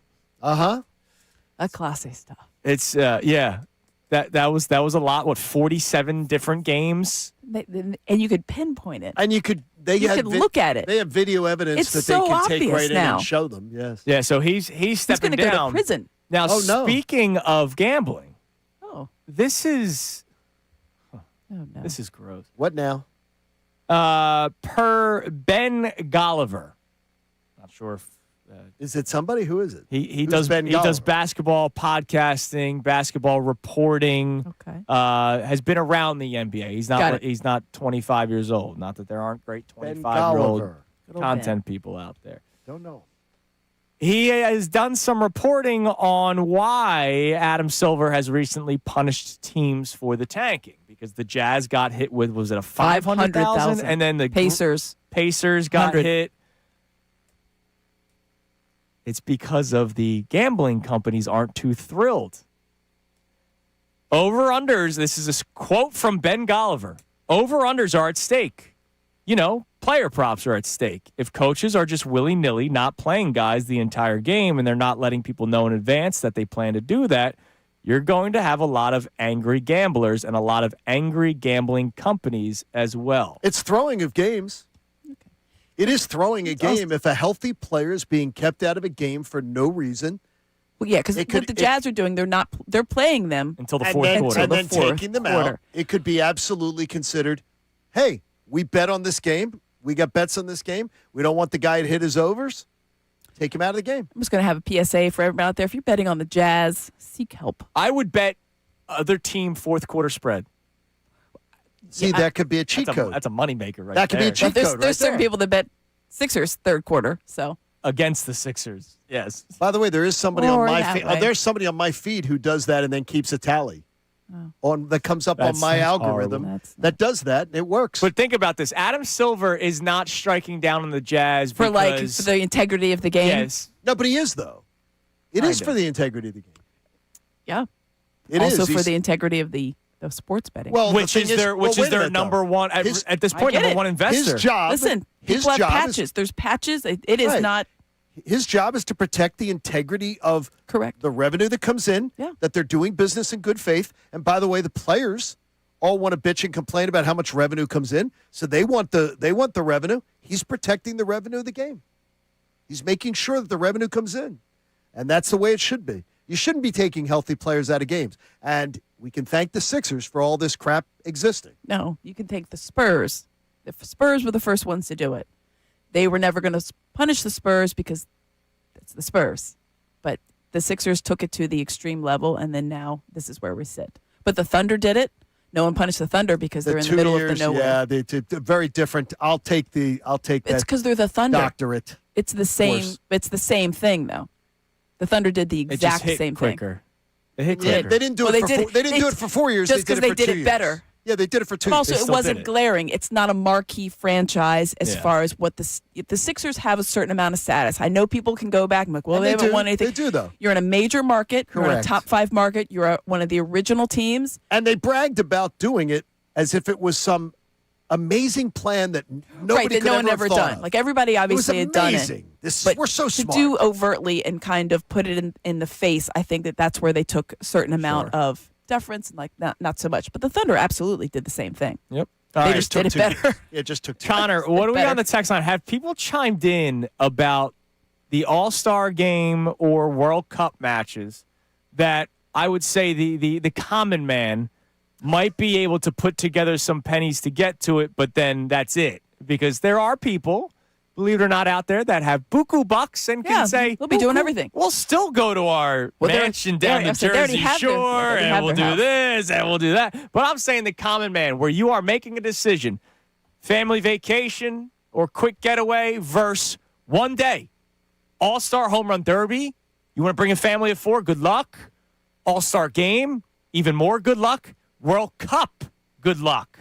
Has anyone chimed in on that? Yeah, they have. Mike from Montco checks in. Says, I was going to grab Home Run Derby tickets until I saw it being $1,000 plus. I have 2 young boys, and there's no way without going into debt I'd be able to swing that. Not worth it.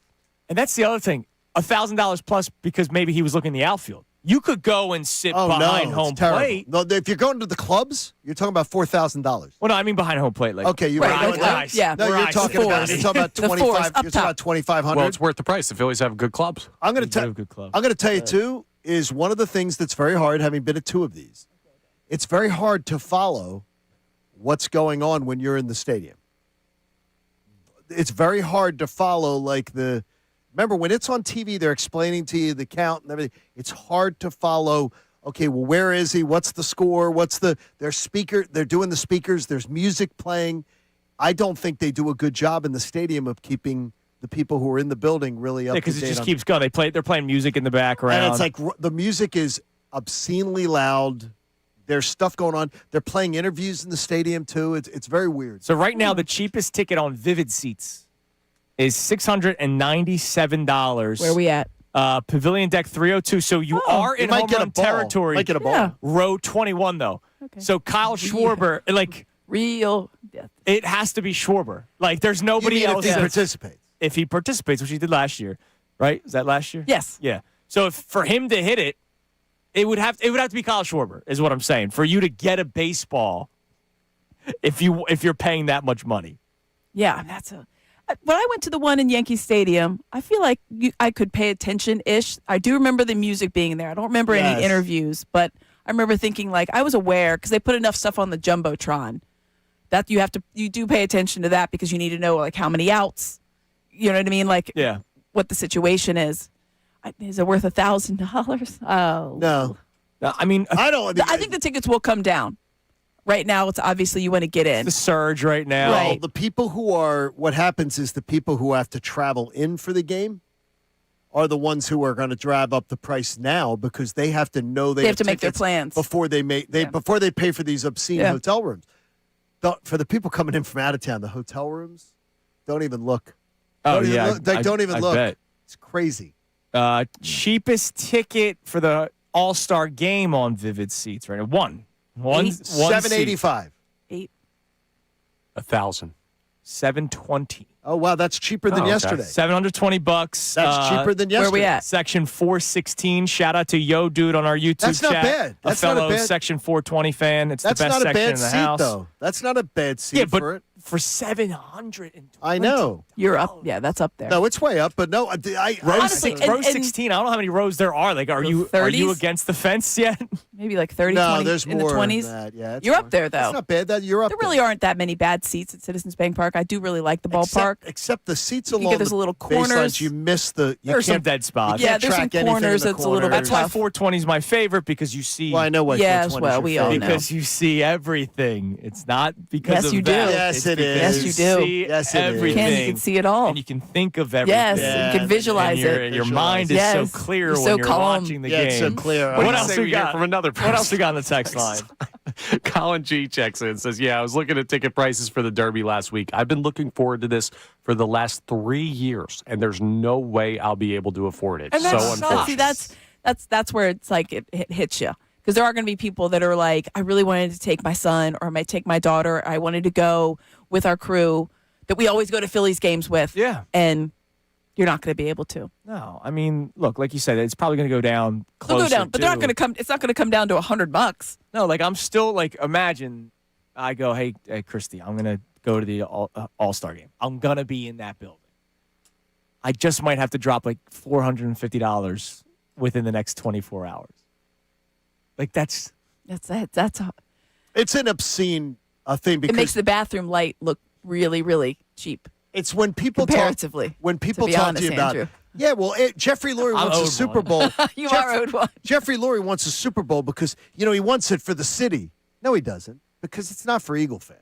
No, it's for It's his. not for it's for his Philadelphians. pocket. Yeah. It's not for Philadelphia. The only thing for his ego. Philadelphians It's for his Would be the ego. It's for influx his- of the restaurants, the but it's not for the normal. hotels. The normal fan's not going. No, the regular person is And not the average, going. the average honestly, fan, like there's 3,500 people that would be like, nah, I think 3,500 or 70. I think it's 7,500 Eagles season ticket holders will get tickets, if I'm not mistaken. if they have the Super Bowl here. I think 7,500 Seahawks fans just got them in the lottery, and 7,500 New England fans. I think it was 15,000 seats in that stadium. No, you're saying if your team's in it. If your team's in it, so that means so you're going to get that. If you're the host city, it's minuscule. Yeah. He's not doing it for you. No, he's not. He's doing it for his ego. Give He's us one doing it more for that. text, Connor. All right, we also have a check-in here. John V checks in and says, I'm not going to be able to make it to the All-Star game due to the pricing. I would love to see some of the best players in the game in this potentially once-in-a-lifetime opportunity, but there's just no way to swing it. Yeah, and it sucks because it's going to end up being a corporate event, and that's a bummer. I know people are going to do it, and if they do it, they're putting aside their family vacation for the year. That's your Christmas present, right? Like that's what it comes down to, and that's a bummer. But it's if you want to experience it, because I do. Oh yeah, I'll be honest. Like I want to. There's a chance I pony up some dough to be there, and I'm just gonna have to deal with it, and not. Not that I really buy. Me, I don't buy anything. The thing is, though, is that, and I know your wife would probably say to you, you don't spend on yourself. Yeah, I don't. Yeah. My wife does not spend on herself. Like, she does not spend money. I got one of the good ones. I got lucky. She does not spend. I have to beg her to spend money on herself. So I'd be like, if she wanted to do something like, I want to go to a Broadway show. It's going to cost me $2,000. I would go. Go. Because she never spends money. Yeah. You don't ever spend money. I don't. You drive Carlos the Civic that's held together by the Civic. rust. It's a great Civic. Gets me from point A to point B, baby. You wouldn't put your child in it. I don't. No. I put my child in it every day. Every day we drive in that car. Sean can probably drive it. Probably.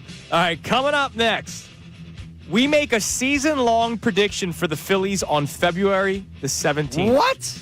News came out yesterday about the change of your viewership for baseball. It's Kincade and Salciunas, 97.5 The Fanatic. If you go to the doctor and the doctor says, yeah, something doesn't look right, make sure that you go get everything checked out, get all the testing done. And if a cancer diagnosis ever came into your family, whether it's you, whether it's your spouse, whether it's your brother, whether it's your parents, let the consultants in medical oncology and hematology help you out. And when I say help you out, I'll tell you that Dr. John Sprandio Jr. was the quarterback of saving my life. CMOH.org is the spot. CMOH are the best place. They're the best people. They have 3 locations all over the Delaware Valley with 3 offices across the region where you're going to find free parking, easy access, no elevators, no garages to deal with. They drop you at the front door. You walk your way in, and when you're doing treatments, it makes it really, really simple. And more importantly, they're an independent practice. So that means they can navigate the care across all kinds of different healthcare systems in the area. You will absolutely love these folks. They offer quick consultations. They get you in. They come up with an individualized plan that can help you get on with your life. I love them. They're family now. The consultants in medical oncology and hematology. Check them out at CMOH.org and take that first step towards getting yourself cured.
In Middays with Marks. You guessed it with me, John Marks. That's coming up at 10 o'clock. Let's get back to more of Kincade Salciunas right here on 97.5 The Fanatic. It is 9:47 here on Kincade Salciunas, 97.5 The Fanatic. Let me see if anybody responded to said tweet that I just saw, and of course, Twitter updates on its own, and then you lose it. Max Crosby, who we're all wondering, what's the future of Max Crosby? Another guy that really wanted to leave the team that he played for, and then the paycheck came through, and then he was totally fine, and now is upset and wants to leave, just like Myles Garrett. Yep, I knew somebody would. Max Crosby tweeted out less than an hour ago. They're falling for the Eagle thing again. Stop making excuses, but go be great. And he tweeted an Eagle emoji. You know the Eagle and thing. every response is Eagles. He's coming here. This is great. Do they know do you know that he uses that often? He uses it all the time. I don't know why, but I know The Eagle he thing uses has nothing to do with the Philadelphia Eagles. I know, but people think that he's coming. That's great. All right. There will be a change when it comes to your viewership of baseball. Mm-hmm. Yes, there will be. The balls and strikes challenge system comes to Major League Baseball this year. Something that we talked about when the news came out, but we haven't really talked about it really since because we haven't seen it yet. Like we saw it last spring training. Yeah. If you went to any minor league games, you saw it there. It's very, very, very fast. Did you? So you? I did. You've been to Lehigh. Yeah, we've been to Lehigh a couple times. We've seen it up there. It's exceptionally noticeable. fast. How? It's like if anybody who ever watches tennis or soccer, you know what VAR is. Yeah, and they show the ball like in tennis especially. It'll grab like a tiny little speck. part of the line. It's the same thing. If I had to guess time wise, 10 to 15 seconds. That's awesome. It's very fast. Well, it's and coming like to Major League Baseball. All you got to do is look tap. at it. Done. But now, with it coming to play, their reasoning is integrity of the game and not trying to give teams an advantage. Well, if you see it on TV, then the teams are going to challenge and get it right. Is what they're saying. Well, there's a pitch by Christopher Sanchez that I wish could have been reviewed. Yeah, I'm sure you do. The box. The floating box. Yeah, no, that's where it gets a little bit. Will still be there. The floating strike zone will be there, but they will no longer put the K or ball on the screen. It's just going to be there. You are the judge at home. No, they're not going to. I thought it was that they're not going to do the 3D ball. When it comes to how they do the box is the only thing that's there. The box is going to be there. Floating box. So you're going to see You'll see where the ball comes You're through. going to see where the ball comes through, but you're not going to get the replay where John Kruk gets to say, here's where the ball actually went. They're not going to show you that 3D right, replay. But I don't think StatCast is, because usually they immediately put up a K. Right, if you're watching on your phone. Oh, yeah. They put that up there. Or on ESPN did it a lot. If you watch an ESPN broadcast, the second it crossed home plate, they would say K what it or was. Ball, and then the umpire would make the call. But like Kruk and McCarthy are not going to have that. Yeah, they don't they do would what, show you that pitch. Sure. And they'd go, and then John would go, well, somebody has an early flight. Like he'll make the joke. Somebody's got early dinner reservations. Yeah, he's ready to get out of You're not here. going to have that anymore. So that's going away because teams could use that for the challenge. So, John, what's our season-long bet that you want to start now? Okay. The Philly that will most, should we say most abuse? Because I said abuse. Most use the system. And one of the young members of your family has just given my answer. Did he guess it? Yes. Wow. Because I'm already saying Alec Boehm Wow, Sean. will be the guy that will impulsively be hitting himself on the top of the head because he has some of the worst plate awareness I've ever seen. He thinks he gets bad calls all the time, and he doesn't. And I believe Alec Boehm will be the one. Alec Boehm will be, I believe, is You're going to have to put him on like a. Is going to be the first Philly to challenge and get it wrong. Okay, I could see that as a bet. That's the bet.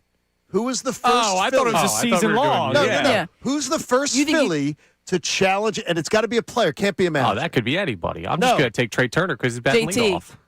JT will be the first because he'll be the catcher because he's the only one that can do it. On the How about pitcher. this? Okay, As let's a batter? make it a batter. As a batter, it's going to be Alec Boehm. Will be the first Philly to challenge and get it wrong. So it's a Phillies batter that will challenge the pitch. I'll go Bryce Harper because Harper, I think, is the most vocal at the plate. I just feel like those, like I was going to say Schwarber, but I feel like those guys usually have pretty good eyes, and they're probably going to be right the first time they challenge and it's it. not October. Yeah. So they do have pretty good eyes. They're going to See, I thought the original question was going to be the most because to me, Bohm, you're right. I fear that the most. Just like tapping constantly. But like if he's like just wrong all the time, you could get, I don't know, would you get benched for it? Yes. Like if you're, because it's he's already been benched for other stupid stuff. It's a part of the game, right? It's part of the game. It's a new part of the strategy, and if you're messing up the strategy, correct, that would get you benched. You only get so many of these things, too. It's not like you can just sit there and free for all and challenge every single call. That's not how it works. Connor, you can tell them not to do things. The Phillies, but you can't have a player burn all of your challenges just because he saw it one way. But it's so impulsive, right? But you know in your mind you only get so many. But it's not like you get 100. He's not a 5-year-old. I think if they tell him you cannot challenge. Put that hand. The best is last year when a guy would do that, they get tossed. Because it's like arguing balls and strikes. I'll tell you who I think it's going to be is Brandon Marsh. Brandon Marsh on the Phillies and really league-wide is one of the highest bad strike call guys against him because he has that weird crouch that changes the perception of what his strike zone should be. See, he gets like the high strike against Brandon Marsh. It is documented. This is why you came in last in our NFL picks this year. I'm just telling you, it's documented that on the Phillies, he gets the most balls called strikes against him. This is you didn't think second level. He might not play opening day. No, I understand. So it might happen. If there's a lefty on the mound, he's not playing. You can't. So you can't be you can't win. Like it's first. No, it's first. Brandon Platoon Marsh, man. I was talking season. No, we're talking first. I'll still take JT, the question. I guess. Yeah, well, the first, I'm just going to take Trey Turner because he's lead off. You say Trey. So you say Trey. I say Bohm. I say Harper. You say Harper. Amy says? I'll say JT, I guess. JT. I think Harper also wants to come out demon mode. The only thing is with JT. You know who actually will understand it the best is Justin Crawford because he's actually used it. Okay, what about with JT, though? Would JT be less likely because he's also has to go behind the plate or more likely? Because he's seen it. Because he has to go behind the plate? Correct. That's an interesting way but you know to what? Knowing the zone doesn't matter anymore. Yeah, that's the thing. That's the truth. Like maybe he just wants to get a read on it so when he goes behind the plate. I don't know, yeah. That's see, I'm a nerd. That's really interesting. The art of where's your inhaler? The art of framing's gone. Did you write those down so we can? Yeah, where's the inhaler? You got to write those down. Yeah, write those down. Write the bets. All right, Amy, thank you very much. Thanks, you guys. We'll see you. We appreciate it as always. We have Middays with Marks coming your way next. Our man Jason Martinez in the house to do the show with Johnny Marks. Ray Dunn is out and about somewhere. I saw him posting about Bojangles. So he's in Charlotte. So Patricia Caputo is producing the show today. Everybody have a great rest of your day. We'll talk to you tomorrow. Now,